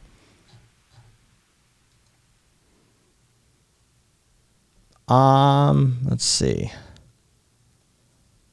Oh, Chutoy. Those aren't authoritative, though. Those are structures of expertise. Like the scientific organizations, they have no authority, right? Like they have expertise, and this is the distinction. And from a political science, like, okay, so a scientific authority would be on a political science side referred to as a scientific expert, not an authority, because political science makes a distinction there. And so I wouldn't view them as authoritative. What they are is collective expertise. If they had the ability to then enforce their decisions, their viewpoints, how they judge the world should be operating, then they would be an authority.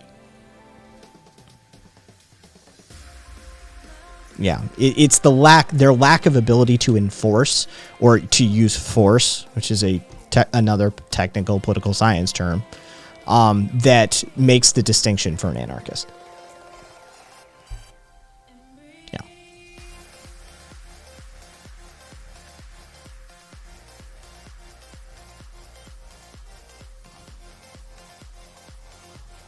My conservative premier has tapes of him trolling around the gay clubs in the 90s. Allegedly. Oh boy. Yeah, what did Angie send it over the fucking... Is it this one? So that straight men... Yes, it's this one. God, this is so... Dude, Angie, this one is... Oof, this is pain cringe. Straight men can have sex with men. Do you know that straight men can have sex with men and not be gay? They can. My first few videos were about straight men having gay sex, and I'm getting activity again in comments that people don't understand that straight men can be attracted to the sex act, but not to the man. Straight men having sex with men doesn't cancel somebody's heterosexuality any more than a straight woman having sex with a woman cancels her sexuality. And it's not about bi erasure either. Please don't say that. Bisexual men are attracted to both men and women to different degrees. Straight men are not attracted to men. They're attracted to the sex with men. Could some of these men be gay or bisexual? Absolutely. But that comes over time, and that's a trajectory that only they can be in touch with to figure that out, not the therapist and not anyone else. So before you leave comments, please watch my earlier videos, read my books, Google me. Do you know that straight men... Man, that dude. I feel sorry for him. I really do. Dude, just come out. You can see Alex at a bar in 3 years. Yeah, he's got issues. What can we say? Inverse impact. No one enforces it. No one enforces it. It's a collectivist decision. Or an individualist. It depends whose viewpoint you choose to utilize. If you're using a Proudhonian viewpoint, then it would be mutualist. If you're using a Stirnerist viewpoint, then you would be seeing it as a collective of individuals, right? Either way, it's a decision that we make as a group. No one enforces it. The fundamental component of anarchist modality is an individual with autonomy over themselves. So think grassroots political movements. I know if you're American, you've probably not experienced too many of those, seeing as most of ours are astroturfed. I understand how that could be troublesome. But yes, authoritarian anarchism. Exactly, Amorous. But it is a decision that you make willingly and collectively. So no one enforces it. It's not like you've run afoul of the anarchy police and now we throw you in anarchy jail, right? It's not like that. It's not how it works.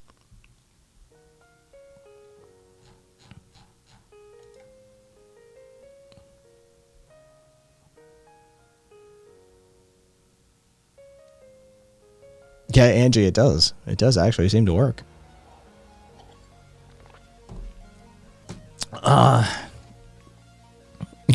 Casual. You just tagged yourself.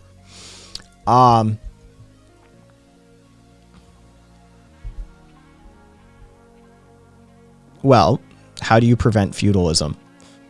by not empowering a feudal lord. And I mean, it's pretty easy to prevent feudalism. It actually is. As for whatever, I don't know what you mean by military anarchism.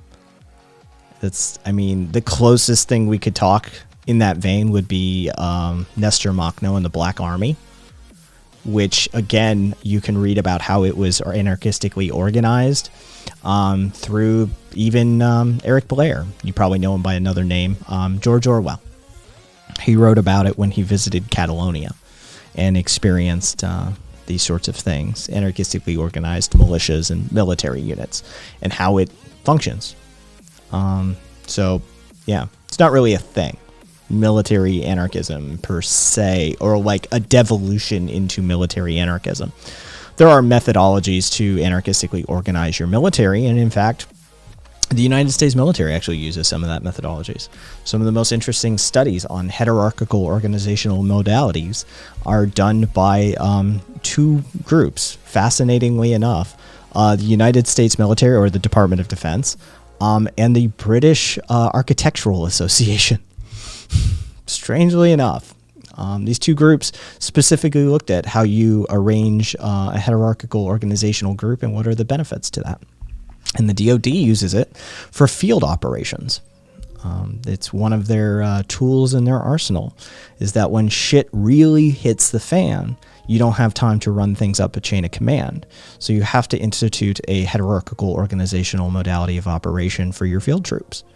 They have to be able to make decisions for themselves. And so, yeah, this is one of the interesting groups that looked into this. Except that's not what the Black Army was. It wasn't when people amassed power in an anarchist society. The Black Army was formed as a strategic defense mechanism against, well, mainly Soviet incursion. So the Black Army isn't a devolution. The Black Army was a deliberate act by anarchists in an attempt to ward off authoritarian, shall we say, input into their system. Yeah, that was the entire point. Inverse. I'm not. Look. Is this hyped up? I'm answering. I've just got critiques of the questions as I go along as well. But no offense taken. No. Man, it's chill. It's chill. If you've got more questions, ask them.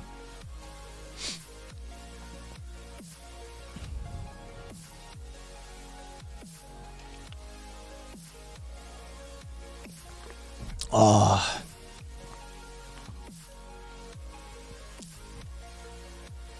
We may do it. We may actually do it. It's a rare night. It's a rare night when you catch Kai doing a fucking game stream. I have done 2 game streams in my entire fucking streaming history at this point. All right. I may do one tonight. I'm kind of feeling it. I don't know how many you fuckers I would shed. We'll probably be right back down to fucking 5 people or something like that if I did a fucking game stream. But yes, Viva. Trump is in fact the greatest anarchist of all time. It's basically it's Kropotkin, Proudhon, Goldman, Trump, right? He oversees them all, right? That's Amorous. If it's not EnviroBear 2000, I will report an unsub. It depends what and Trump 2024. It depends what y'all are feeling. I could Trump is not anarcho-capitalist. I'm sorry. What part of the Trump organization is hierarchically organized? He is very much about isolating the power in a dictatorship. I've got a few games that I could play that might be entertaining for y'all. How many of you, what do you feel? How do you feel about Power Wash Simulator? I've got a bunch. But yeah, what I'm playing right now, what we're actively playing in community, I've got PSO2 New Genesis that I've got some grinding to do on. We've got Sea of Thieves. We've usually got a few people in community that'll fucking, crew a ship for Sea of Thieves. I got Power Wash Simulator. I've got Hitman, of course. I've got a shit ton of fucking games actually, but it just comes down to the I do not have Cloudpunk. I've heard decent things. I do not have Sims with her. I have never been a fucking Sims player. Not once. I'm back. SimCity. Hitman would be entertaining. Fucking, I'd probably go back and play some of the old levels. If you played Hitman, you would call so many people your F word. No, actually, that's not how I play Hitman, right? Like that's for like reserved for like mobs and stuff, like ads. Yeah, Hitman's far more targeted. Now I may specifically like, this motherfucker right here, that sort of thing.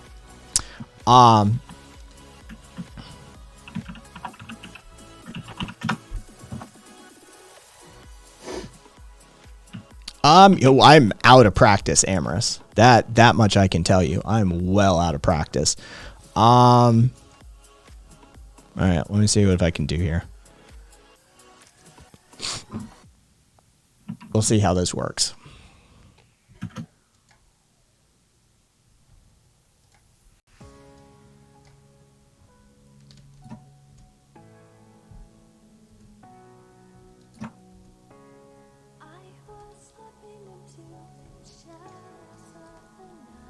There we go. All right.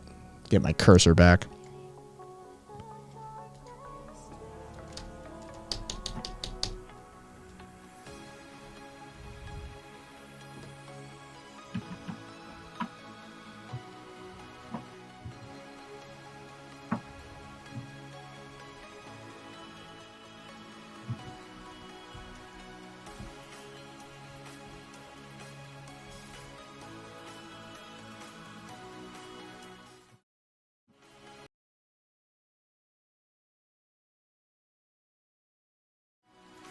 One sec.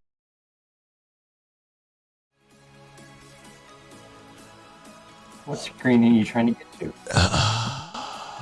Yeah, it's capturing the wrong fucking window. Give me one sec.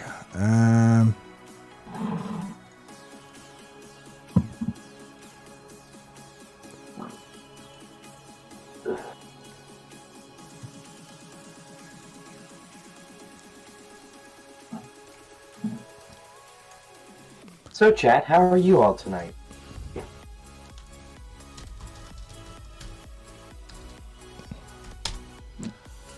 Alright,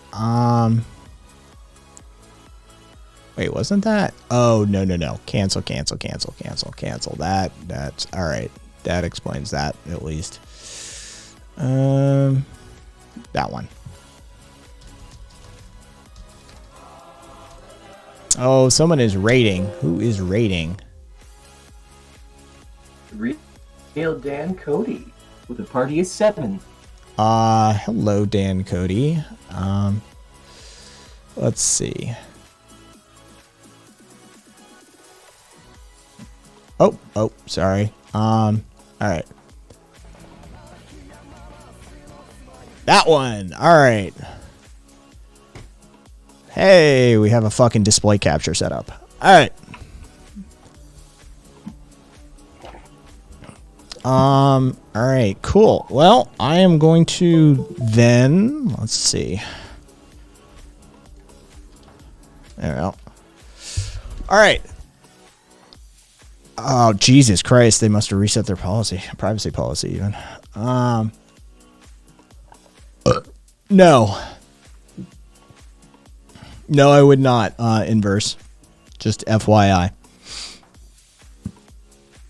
No worries. Take care of yourself, Cody. Oh, how dare they? They reset some shit. Now I have 94% completion in that one. Let's see.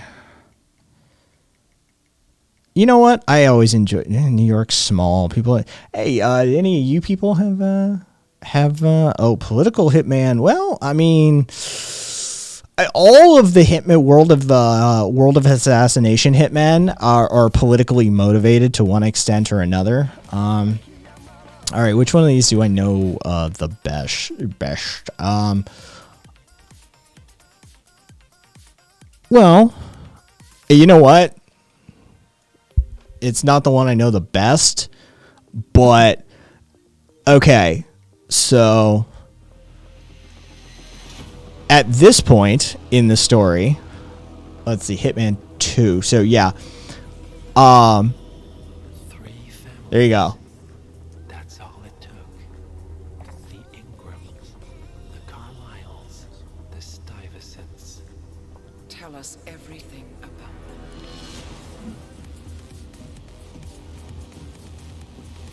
The ivory towers are about to fall. And when we're done, let's cross that bridge when we get to it. For now, the partners are all that matter. There's an issue. Of course there is. Olivia's tracked the names mentioned by the Constant, and they're dead ends. How dead? Obituaries for all three have appeared online. Accidental death, heart failure, lung cancer. They're covering their tracks. Faster than I thought. A contingency plan of sorts. The Constant wasn't aware of it. Seems I didn't tell him everything after all. Something this big will leave traces behind. The Constant says to follow the money. Milton Fitzpatrick. The investment bank. It's a key Providence asset. Which you work for.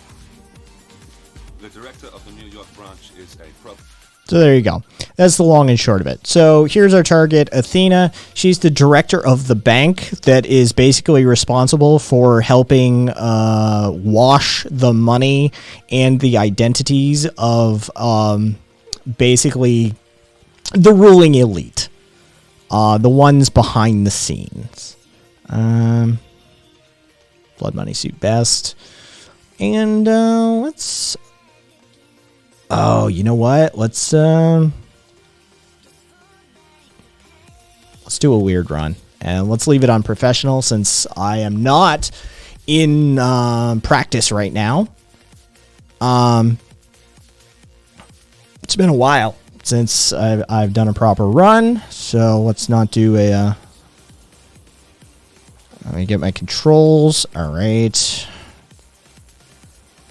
And yes, I am playing on a controller, in fact, because I find movement is more important in Hitman than actual...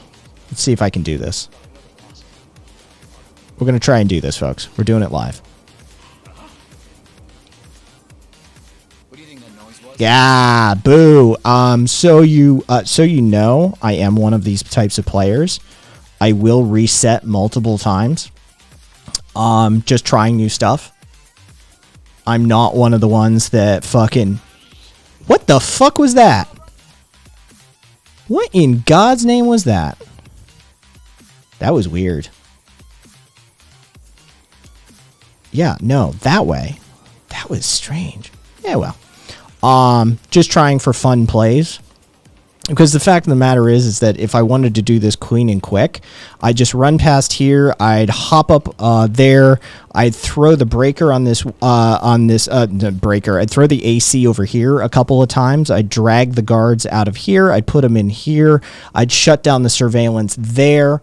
I'd grab the key off of him. I'd run down there. I'd open that lock from in there, hit the button, grab the core out of the server, put it in a briefcase that I get from the room over there a ways, and I'd be on my way up to assassinate Athena. But we're doing a fun run. So let's see if we can't create a little chaos while we're at it.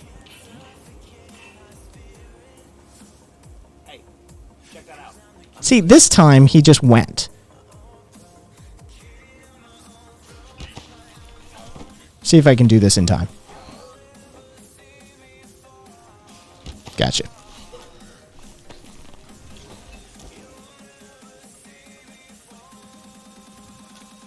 He's right in the camera. Okay, cool. No big deal. So we take the camera.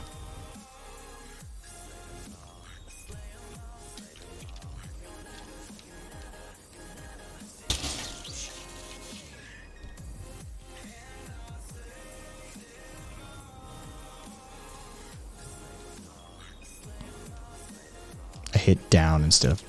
Jesus Christ. Dude, my control schemes are just... I haven't played this enough in a while. I did the Hitman 3 run to finish that. And then stop playing.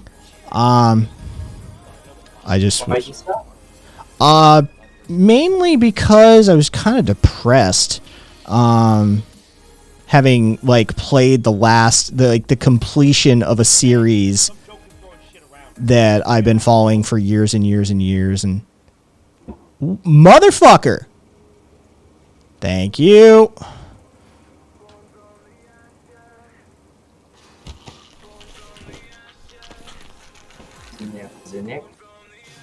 No, I don't. I'm not going for any kills here.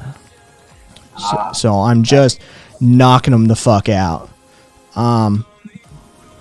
But let's see. Nobody comes. Yeah, nobody comes through here. None of this matters. So we're gonna.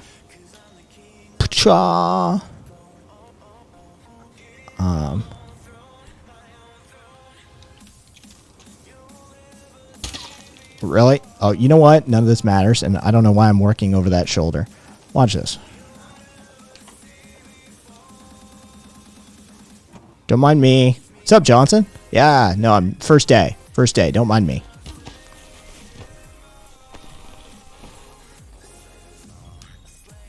This is completely realistic. I'm just going to tap some keys for a little bit. Yes, that's 100% how that works. I'm sorry, I was like, oh, you're gonna hack it. Not what I was expecting. Yeah, that's what hacking looks like in Hitman. Is fucking.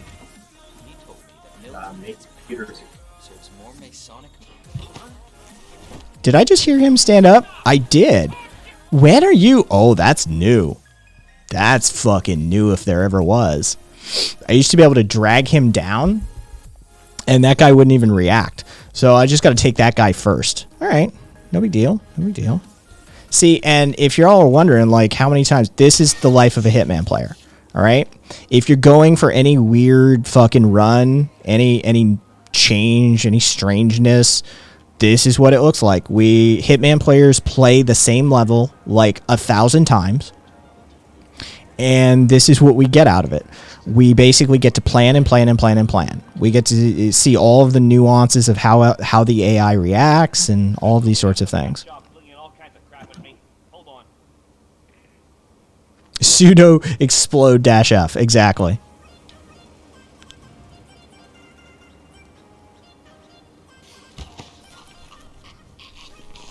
Night.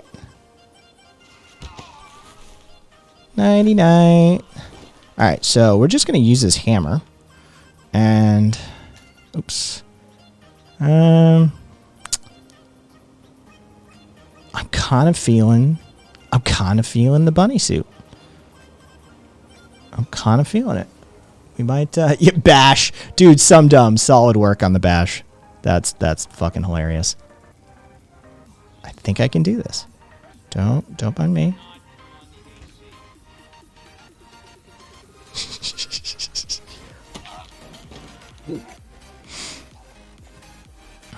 One of my favorite things to do in Hitman is to actually get a body pile going. So we'll start a body pile. Just make sure it's in a room that nobody walks through constantly. Yeah, there's no windows over here, and nobody will be coming through. So we're just gonna...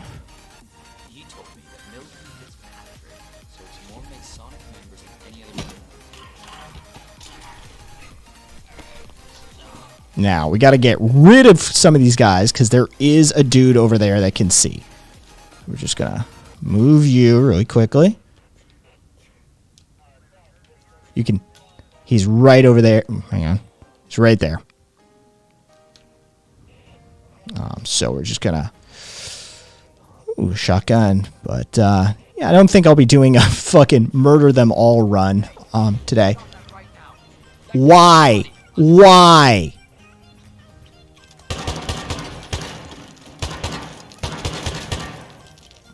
We were saying, you know how I was just saying how we won't be doing a murder them all run?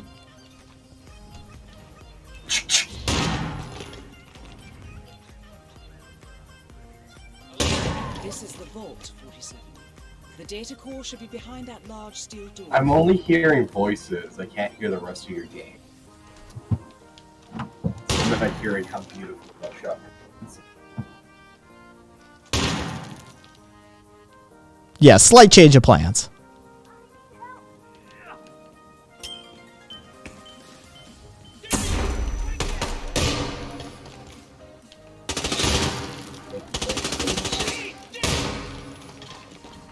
Oh damn! You can just take a lot of bullets.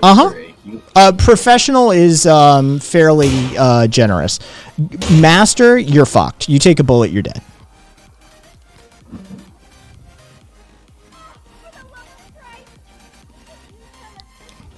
He's still sleeping. This motherfucker's still sleeping.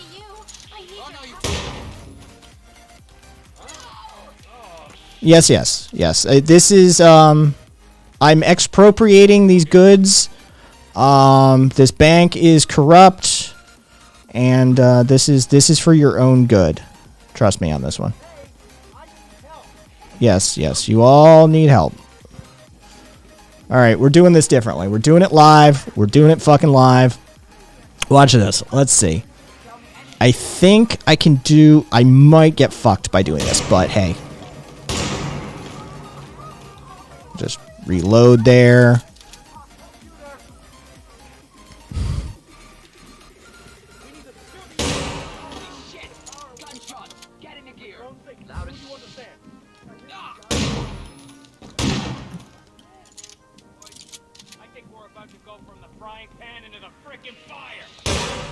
Yeah, about that.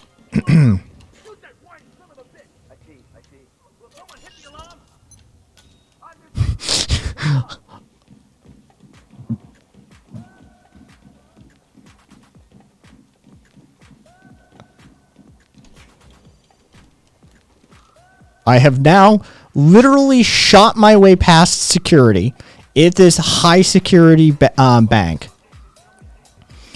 And I am making my way to the bank president's office at this point in time.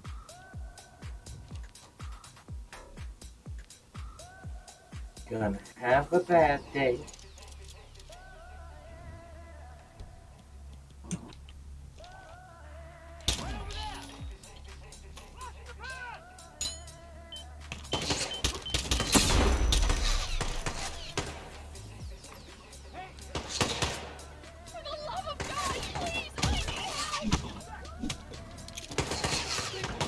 Oh, I'm down. Yeah, like I said, there's a limit to how many bullets fucking 47 can take. It's exactly as I'm dumb. All right. So let's try and fix this run. By the way, if you're wondering what I do as a controller user for primary movement, if I'm actually playing this game properly and trying to do a speedrun, I use a controller and keyboard and mouse. Just a thing. Let's see. Because occasionally there is sniping to do in this game.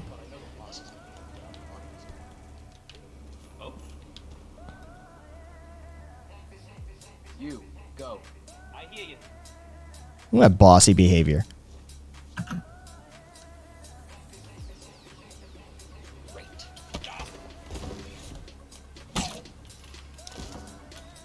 That's my coin. How dare you? But no, the entire plot of the Hitman World of Assassination series actually has to do with taking out the Illuminati for all intents and purposes. It's a shadowy global government organization that is controlling economics and governance. And the whole fucking plot. And then you take down the assassin, like the ICA, the actual team of, like, the Assassination International Contract Agency, the actual assassins of this world. You then dismantle them too because they're too powerful. Dude, the entire story of the Hitman World of Assassination arc is about an abused child who was transformed by private industry into an assassin, usurping their power, dismantling the original organization that created him, getting hired by a global assassin contract agency that is utilized by the powers that be to shape and manipulate this world we live in. Him turning on them, dismantling their organization, and then blowing up the contract agency too. Like literally, that's the entire fucking plot of the Hitman franchise at this point. It really is kind of an anarchist dream, to say the very least.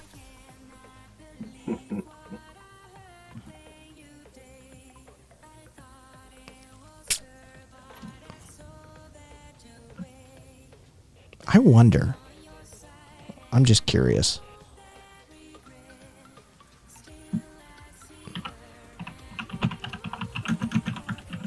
Viva, Hitman 2016, Hitman 2, and then Hitman 3. That is the plot arc, basically. That is grossly summarized. But yeah, that's the plot arc for Hitman 2, Hitman 3.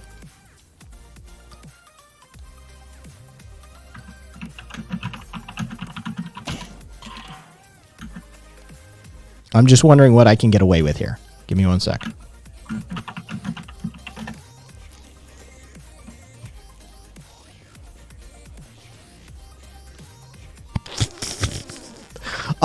Oh no, not the OG. The OG one was the original arc for 47. The OG one tells the story of Hitman overcoming his creators, basically, and dismantling their organization.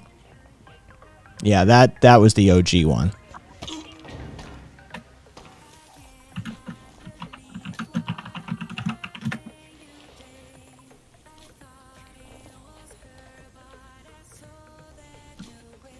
Yep, got rid of 10, something like that. All right, there's the key. And there's the safe. There's the card.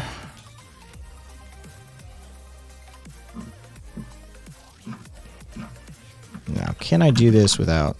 no. No, I can't do that without him seeing. I'd have to distract him, and I don't feel like doing a fucking distraction technique, so we're just gonna... What's up, man? Yeah, I know, right? Crazy. Sit down and shut up.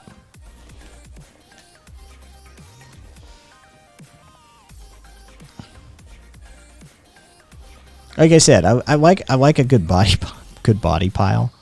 It's a great way to play this game. Oh, that'll pop that. Ugh, God, my controls are not nearly as slick as they should be. Yes, I know, Diana. It's a vault. It's a giant fucking vault. You don't need to tell me it's a vault. I'm in a bank. This is what a vault looks like, Diana. Come on. But while I'm in a vault, you know, there's some things we can expropriate. There's some cash, some ornamental daggers, you know, antiques, bars of gold. You know, if you want to go around clubbing people on the head with bars of gold, there's bars of gold you can take.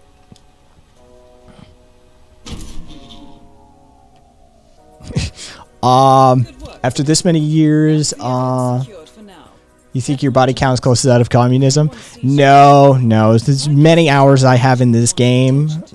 I still haven't gotten close to the body count of communism. No. Let's see. Watch this. Oh, I wanted to drop. I want that. Just gonna take this bar of gold, 'cause, you know. Yeah, I have the key. Oh, I don't have the key to that, though.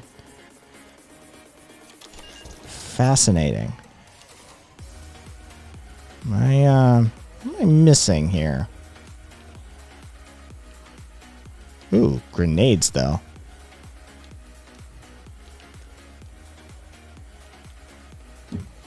Security card. Got that key. All right, well, fuck it. I know what I'll do.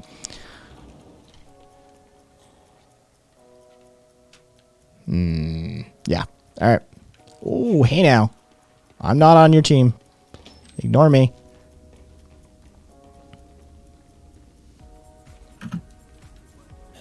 There's my exit. Is motherfucker gone? Not quite yet.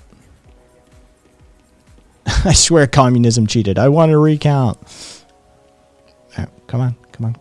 Half of a Hitman's player's life is literally waiting on routines and patterns. There's one level that the pattern that you have to wait for if you're doing a master run and you're trying to really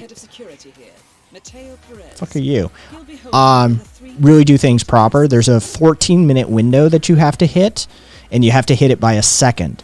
And if you miss the fucking second, then what you're left with is 14 minutes of waiting.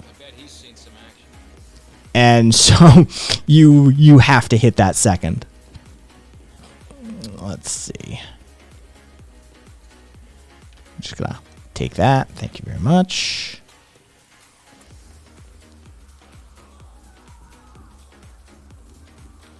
Just gonna take that. Just gonna unlock some stuff here because I can.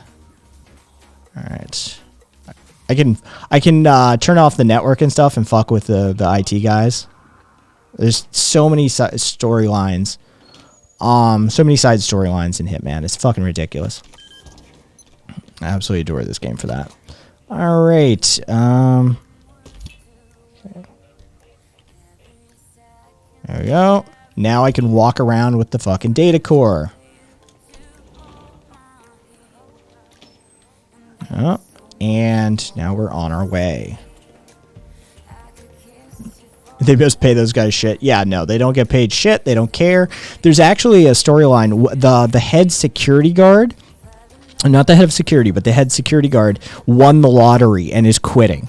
And he's a dick. He's a total douchebag about it. Like everybody, by the way, I can remove this sign and this guy will slip and knock himself out. He's quitting because he won the lotto and everybody's talking behind his back about how he's such a shit human being. This guy's getting fired because she doesn't like his sweater. I'm not kidding. He wears these sweaters and she doesn't like his sweaters, so she's fucking firing him over it. So there's an entire storyline. You can basically distract the guard, fucking get these guys into here, into the closet. You fucking throw them in there, and you take this guy's outfit, and you go get fired as this dude. And so you can murder this president of the bank as this lowly accountant worker that she's firing because she fucking hates his sweaters. Honestly, it's a great fucking game. Well, that's a cover.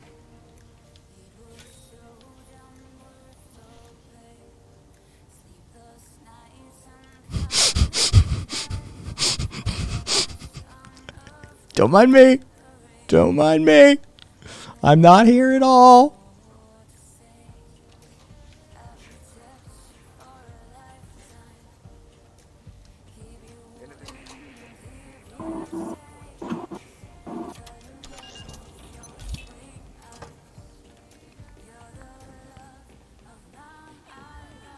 Sounds like this game is the ultimate for shenaniganery.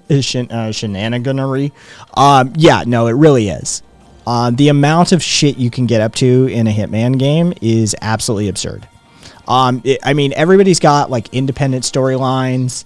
Yeah, part of that, Amorous, is the fact that I'm playing on Pro and not Master. Dude, if I was on Master, that would have popped. He would have seen me at the counter. He would have seen me leaving the room. He would have seen me.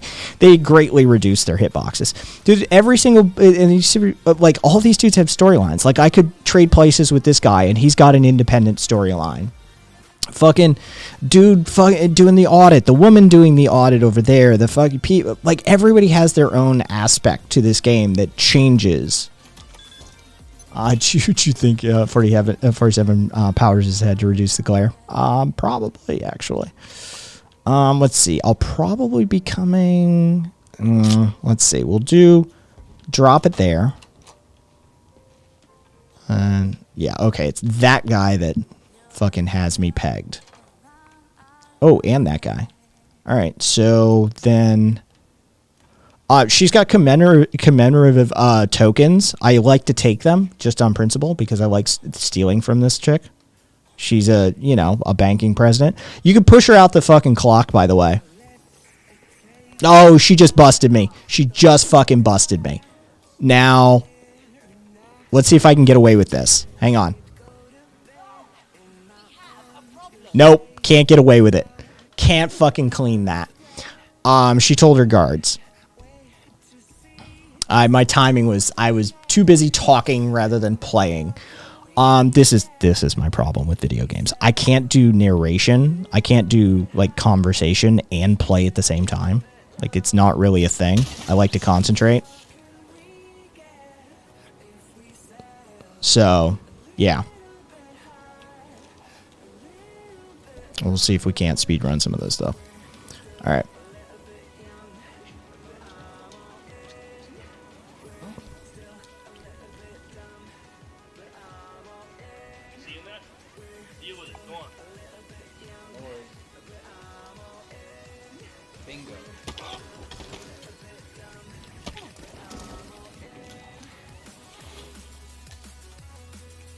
Those are all confirmed knockouts, not murders.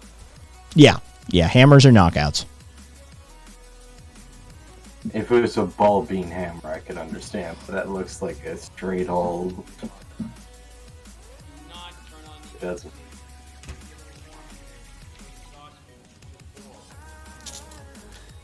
Who the hell does have to put an AC in a basement garage? Someone who doesn't work here anymore. I hope. My dad came by the bank last week. Lives out of town.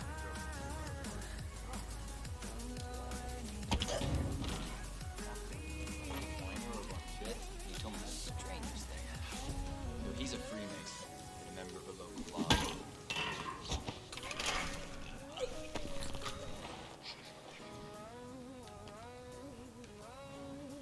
lodge. Grab him.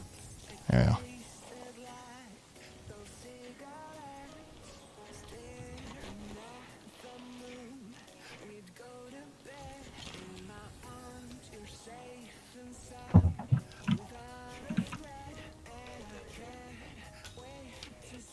If he finds the guns, I'm okay. He'll just he'll take the guns and put them in a lockup, which I'm okay with.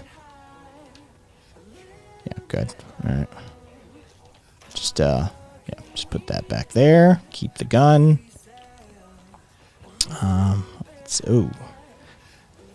Yes, himself. It is a very rare game stream. And chat was allowed to pick. Every time you start daydreaming about pushing the CEO out of the window in the game, they're right freaking behind you. I know, right? Let's see. I need you to move over there. Come on. You can do it.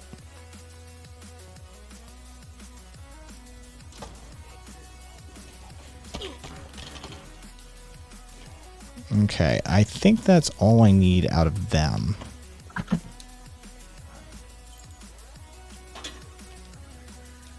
Oh, come on. There we go. Yeah, the one thing that I have been asking from Hitman for a while, and yes, I have actually sent this to IO, is that 47 needs to do a fireman's carry. I don't know why a in-shape world-class assassin is dragging people around by their arms and feet like this. This man would know how to do a fireman's carry. This is the vault, 47. The data core should be behind that large steel door.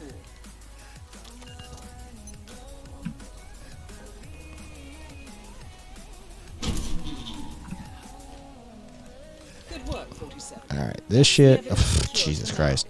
Careful not to lose it. If anyone sees you with that rack, my guess is you'll draw a lot of unwanted attention. Yes, I know, Dana. I know. All right, there. Actually, I kind of feel like doing a... All right, we'll see. I may just leave that way, and I'll skip all the rest of that.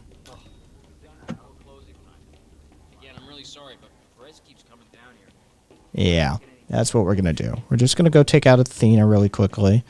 We'll call it on the gaming, and then... Let's see. Is this uniform? Hey, there's the guy! Oh, shit, there's the guy. That's Frank. Frank is the head security guard who won the lotto that everybody hates. Let's see.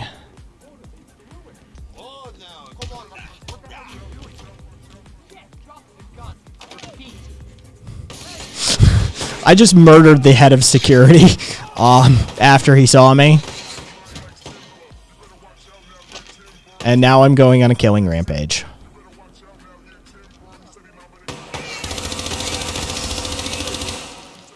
Yeah. Fucking Frank. Yeah. Oh.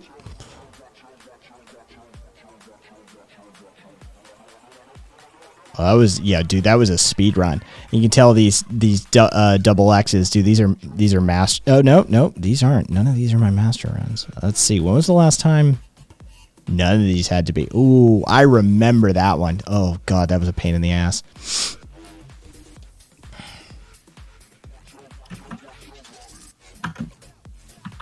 What are they so upset about? I don't know, right? You go away. Put that away. All right, so we're not going to waste time. I think. All right, so we're not even going to waste time on these two.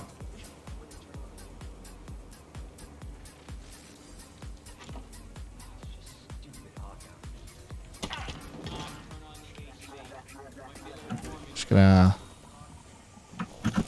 do all this.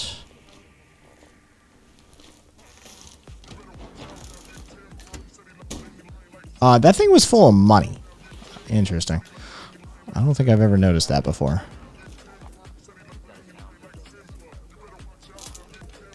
That's 100% how hacking works.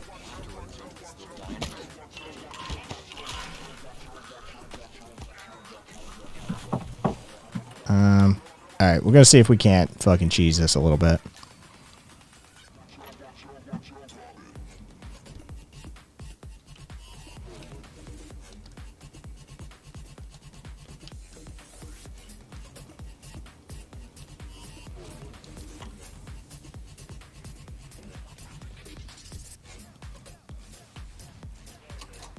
This is the vault, 47.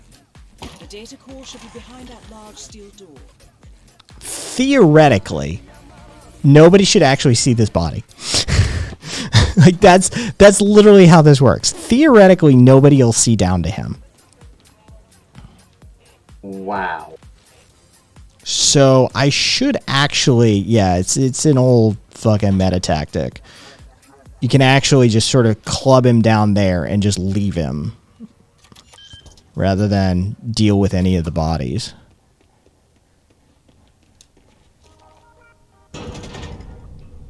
And whoever followed, thank you. We're doing a rare game stream. This is actually literally the third. Get my way, get him away. Here we go. Great work, 47. You now have access to the vault. Yes, I know, Dana. Thank you. We did ask for a feature to turn her off from time to time, but no, we didn't get that one. My guess is you'll draw a lot of unwanted attention to yourself.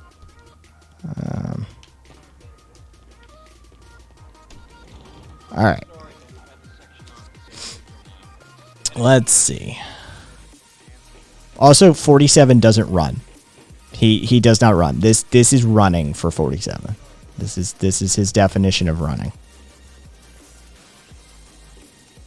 It genuinely draws less. All right. Where's Perez?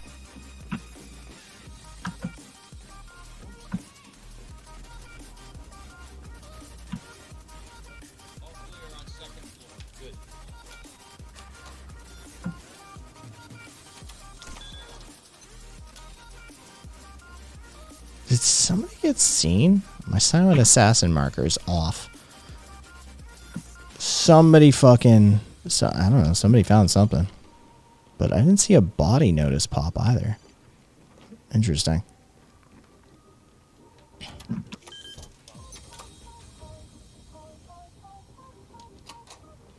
Taking her coins. Because, fuck you. Alright, where is she? Alright, she's in there. What's up? Don't mind me. Not doing anything. This isn't me. There we go.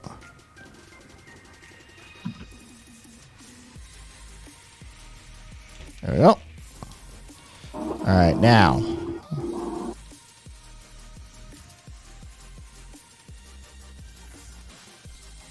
Can I? No.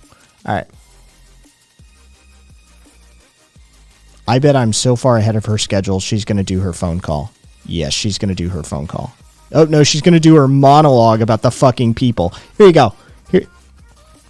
Regular customers. Ridiculous. Why are we forced to entertain the notion of interacting with these people every day? Pittance is all they've got. I can't wait to get rid of them.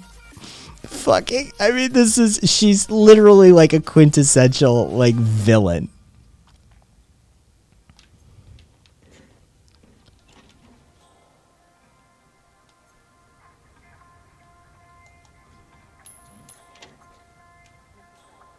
Yes. All right. Let's see if I can do this. This may or may not work. This may or may not work.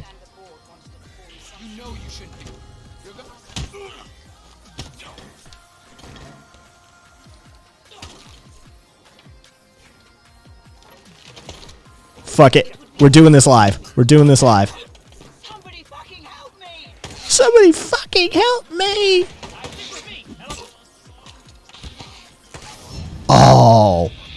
Oh, she goes down with me. That's weird. I've never seen that.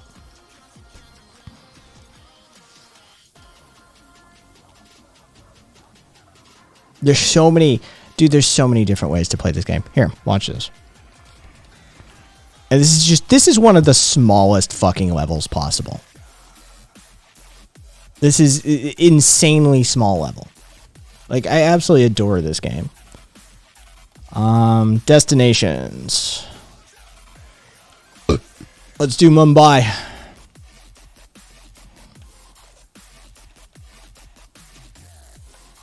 There's my baller. There we go.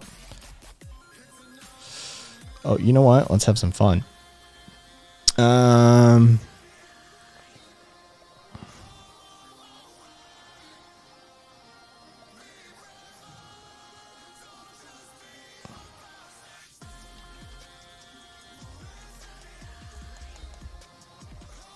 I might have a couple of things unlocked. Just maybe. Was that a batarang? Yes, it was.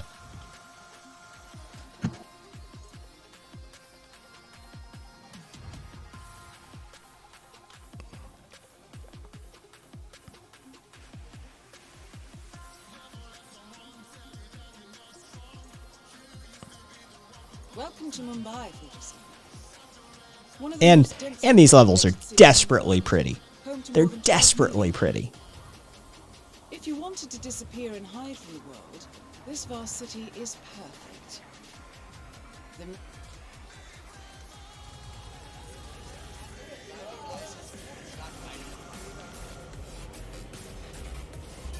Alright, so let's just find our way through this crowd.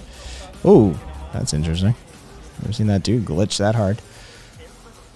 Yeah, maybe he's a traveling salesman. No, he's an assassin, dude. He's an assassin. He's got a rifle set up in his fucking room right now. Come on. Something related to strange behavior. Might be worth looking into. There he is.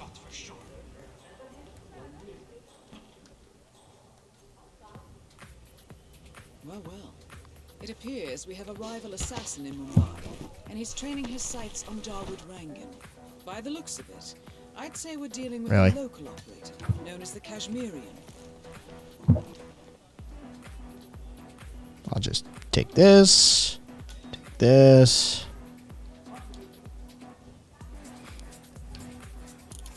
By the way, you can actually take out one of your targets by adjusting this dude's scope properly. His scope isn't adjusted properly, so if you fix his scope and then just leave him be, he'll take out one of the targets for you. Amazing. Yeah. Like that's 100 here. Let's I'll just do that. I'll just let the Kashmirian fucking take out Dawood for me, and then go find the Maelstrom.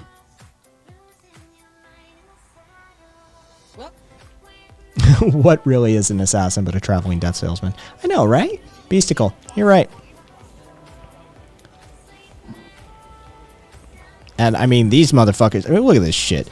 This motherfucker right here. Talk about some exploitation shit, right? It right next to some slums and shit, right? Yeah, sure. I'm sure this isn't exploitation happening at all. Be on the lookout for potential assassins, and will be suspicious of anyone they don't recognize. I suggest you are mindful. Get my way. Get my way. All right. 47. This is one of the Mumbai chores. My records show a few residential complaints about a new tenant in the building. Something related to strange behavior. All right. Well, let's fucking take care of that.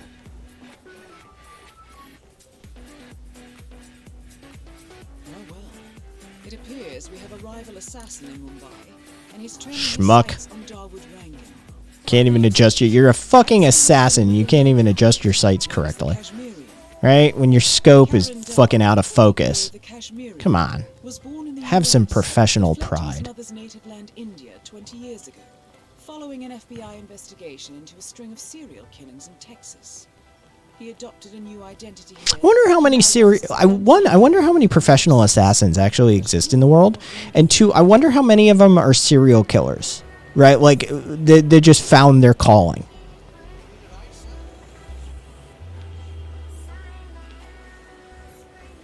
Let's see. 47. Our intel suggests the Maelstrom is hiding somewhere in the city slums. Yeah, I know, Diana. You told me that before I came in here. Just, I mean, this is a well-designed. Oh, I'm sorry. Who saw what? Oh, it's one of you idiots.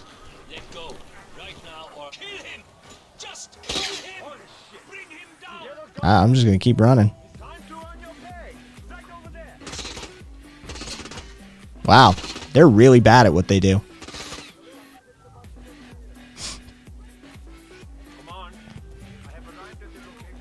Come on, I have arrived at the location, and I have no fucking idea where this guy went. I will. Yes, hunted. I know. All right, where's the brick? Oh no, the brick is upstairs. That's right. All right. Ooh, just got jittery.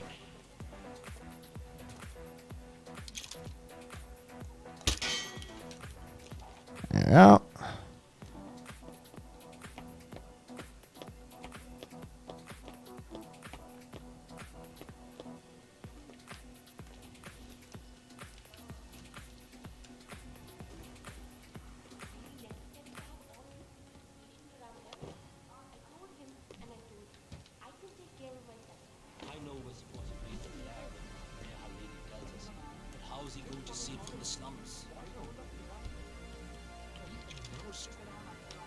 No, it's down here. What am I looking for?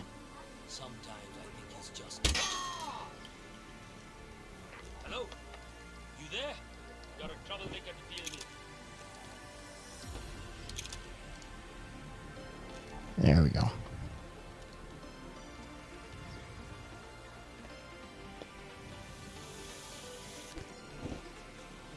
And if anybody's wondering what the fuck is going on, basically, I'm setting up a series of chain reactions.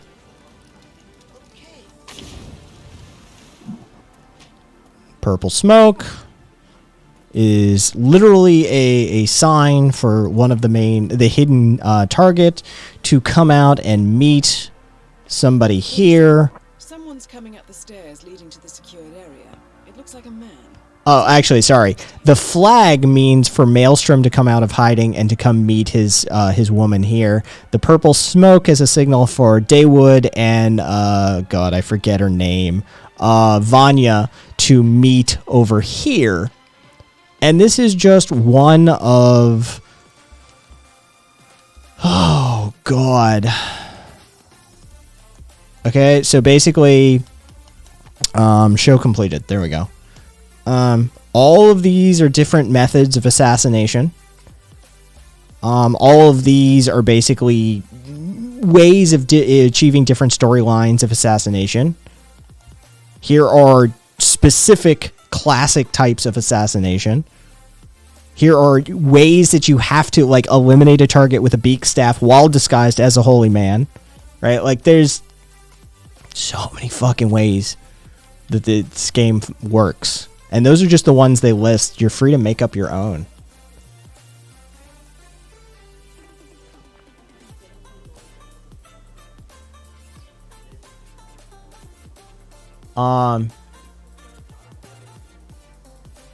Dude, Jesus, Yeti. I mean, people can exaggerate, but holy shit.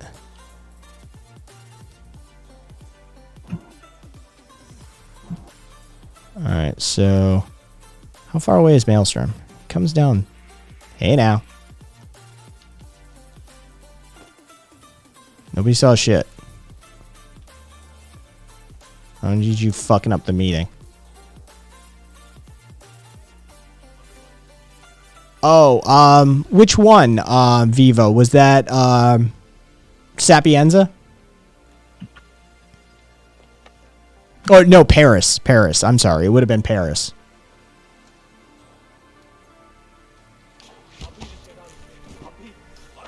Wait, he's facing? No, he's not. Okay, I'm calling bullshit on that. I'm calling bullshit on that. 47. That's the Maelstrom.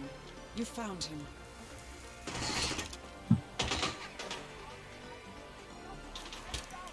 Oh, my bad.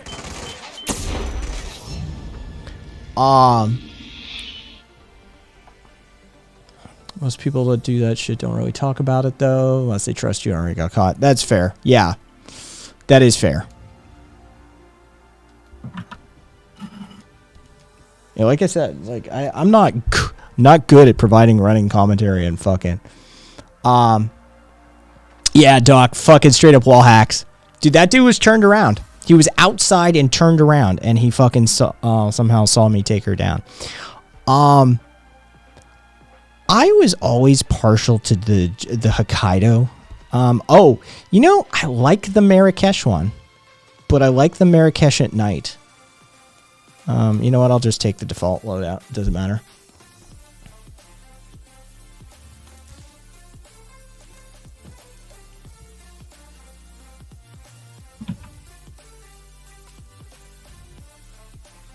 Welcome to Marrakesh. I just think this is a really pretty level. Just Marrakesh at night in the market. Oh, Nightfall. Or Nightcall. Is it Nightcall? I thought it was Nightfall. Yeah, New Zealand. First mission in 2. Yeah, that'd be New Zealand.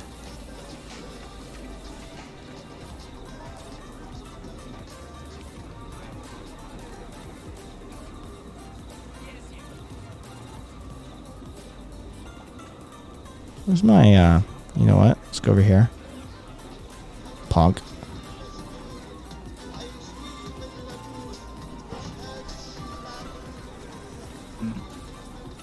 Don't mind me. Just taking some scissors. hand this knife. Just gonna yep. Don't mind me.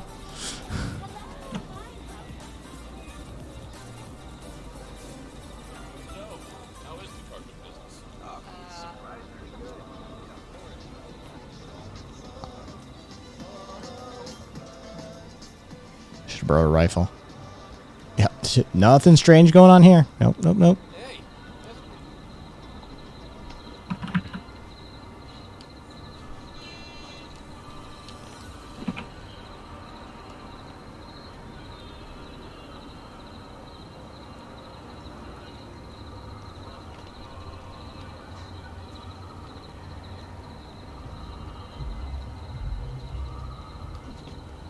And up we go. There we go.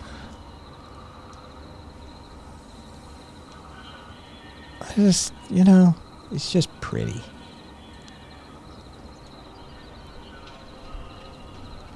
That is actually a very nice, dense layer. Yeah. Oh, yeah, no, every detail. This is just some rando corner of a rooftop, right? Like, this is a bespoke texture.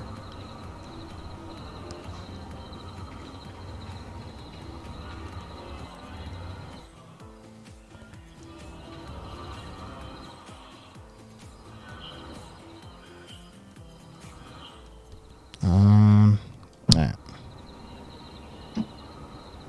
Can I get to her? Where is she positioned? Alright, no. Somebody needs to come over.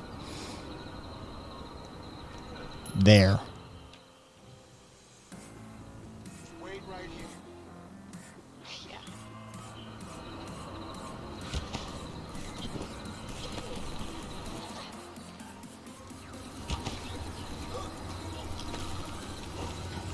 Okay. I got the cafe key. I got his outfit. And just for good measure, we'll put him in a hamper.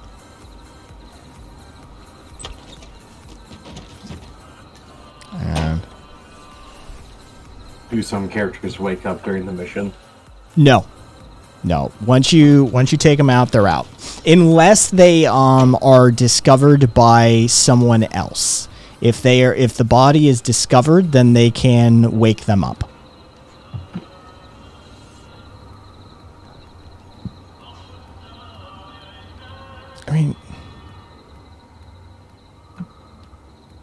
Just the detail on fucking everything.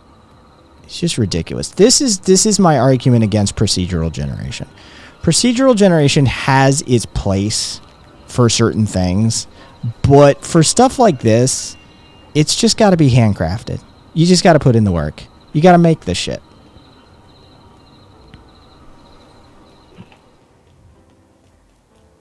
Hitman would absolutely just suck with procedural generation.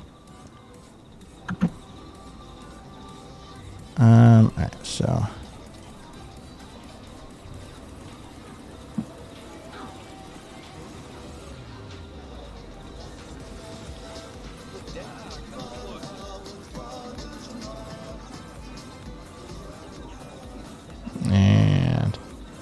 and there's some of the insane bespoke patterns. I don't know how many of you have actually played Hitman 2. Like, this is, dude, getting the poison kill on this guy is a pain in the ass. Talk about waiting for a fucking cycle.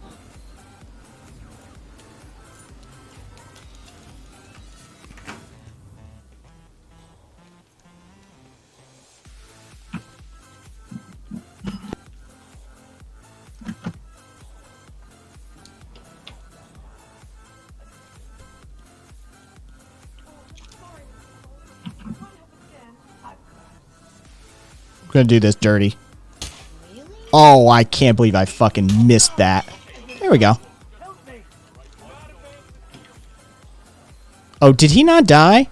I shot him in the back of the fucking neck with a pistol, and he didn't die.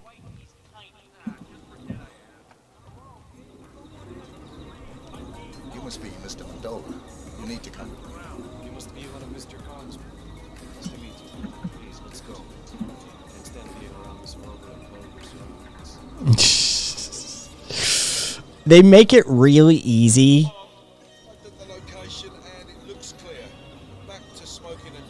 They make it really easy to hate everybody you kill. Good night, Chris.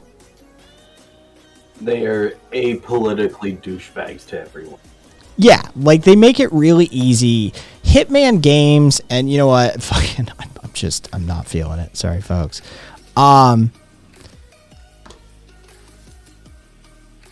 Okay, that happens. All right. Hitman games are historically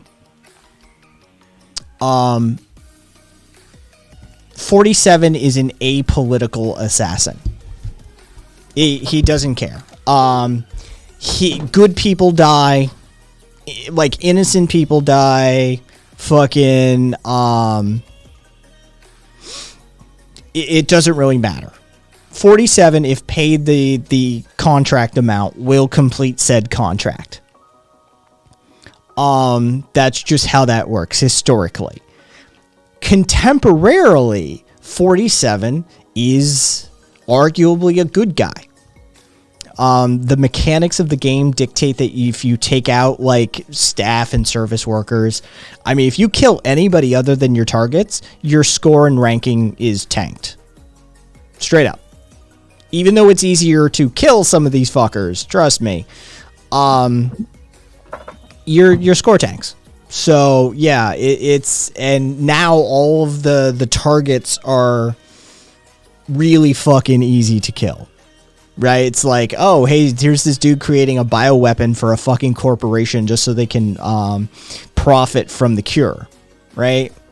Here's this evil banker chick who just hates the peasantry that she has to put up with. Easy kill.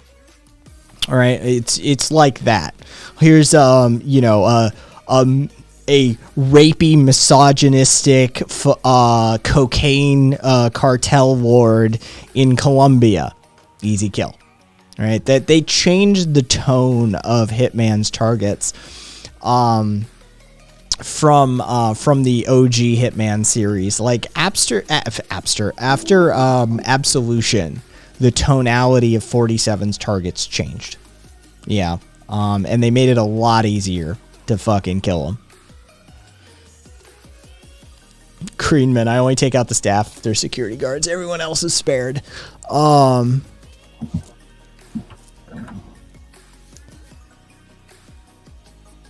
Absolution. I mean, I have the entire fucking I have the entire series, but yeah, Absolution had its ups and downs. Let's just put it that way. It had its ups and downs.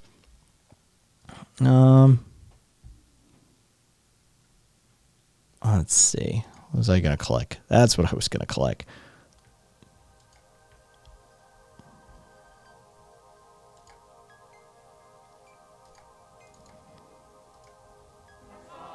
Oh, geez. Unelectable. I was just fucking looking at it. All right.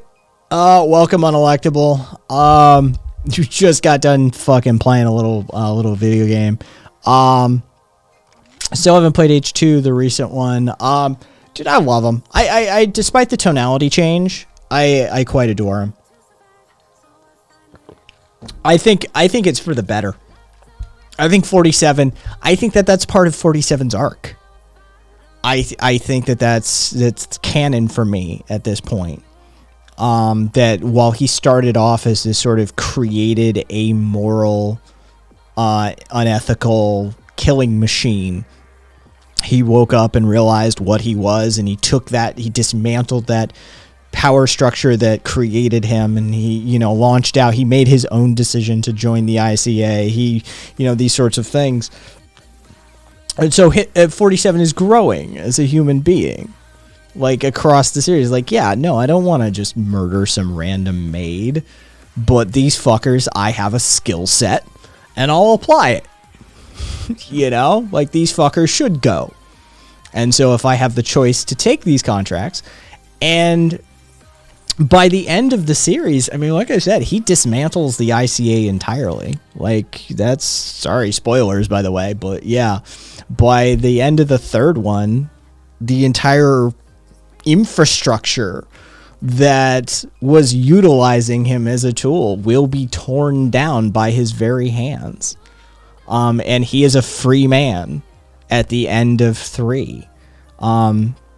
He and Diana choose to basically, I mean, the way they leave it at the end of the 3rd one is he tracks down her cabin in the woods, because she's a very skilled operator too. He tracks down her cabin in the woods after a year of being just sort of off grid, and finds a cell phone and calls her off of it. He calls her on it, and she calls him agent, and he says, I'm not an agent anymore. But they leave it very much open to the idea that he and Diana in the future iterations may be very much the good guys, like straight up, like we are free to use our talents and our skills to improve this world. So they took 47 from this sort of amoral, unethical killing machine that was the creation of a bunch of assholes, and over 2 decades transformed him into maybe a superhero of sorts. I think it's an interesting arc. I think starting with somebody who's a goody two-shoes is boring. I think if you start with somebody who's morally agnostic and ethically gray to start with, and start using those talents, I think that makes for a more interesting story. But that's just me.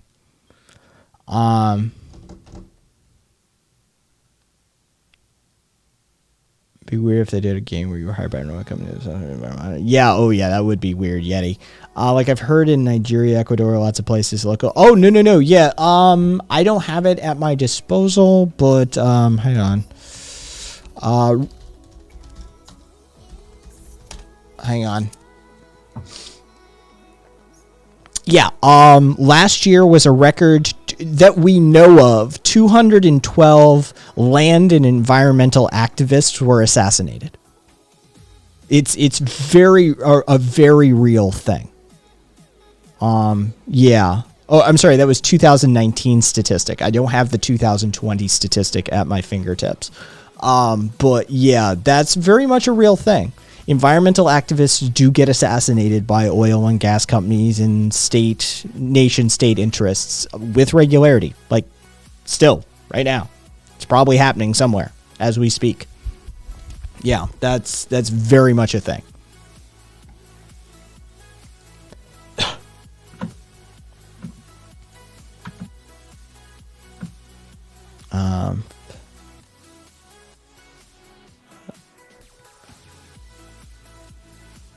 All right.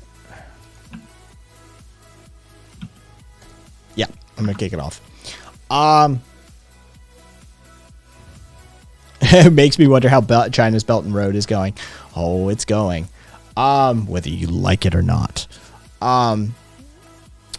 But yeah, thanks for hanging out for a weird stream. It's quiet. Fucking, we didn't get up to too much shit fuckery and gaming. Again, I don't like gaming on stream. One, I'm not good at it. It's not a skill set I possess. But thanks for hanging out either way.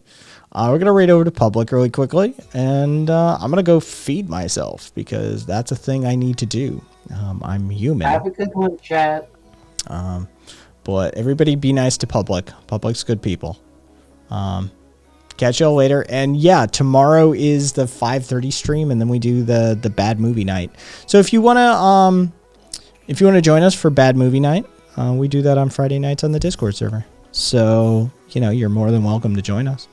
And if you don't have the Discord invite, it's down below and exclamation Discord, but you've only got a few seconds to do that one. But the Discord link is floating around. Viva, oh, it was something. Those were something already.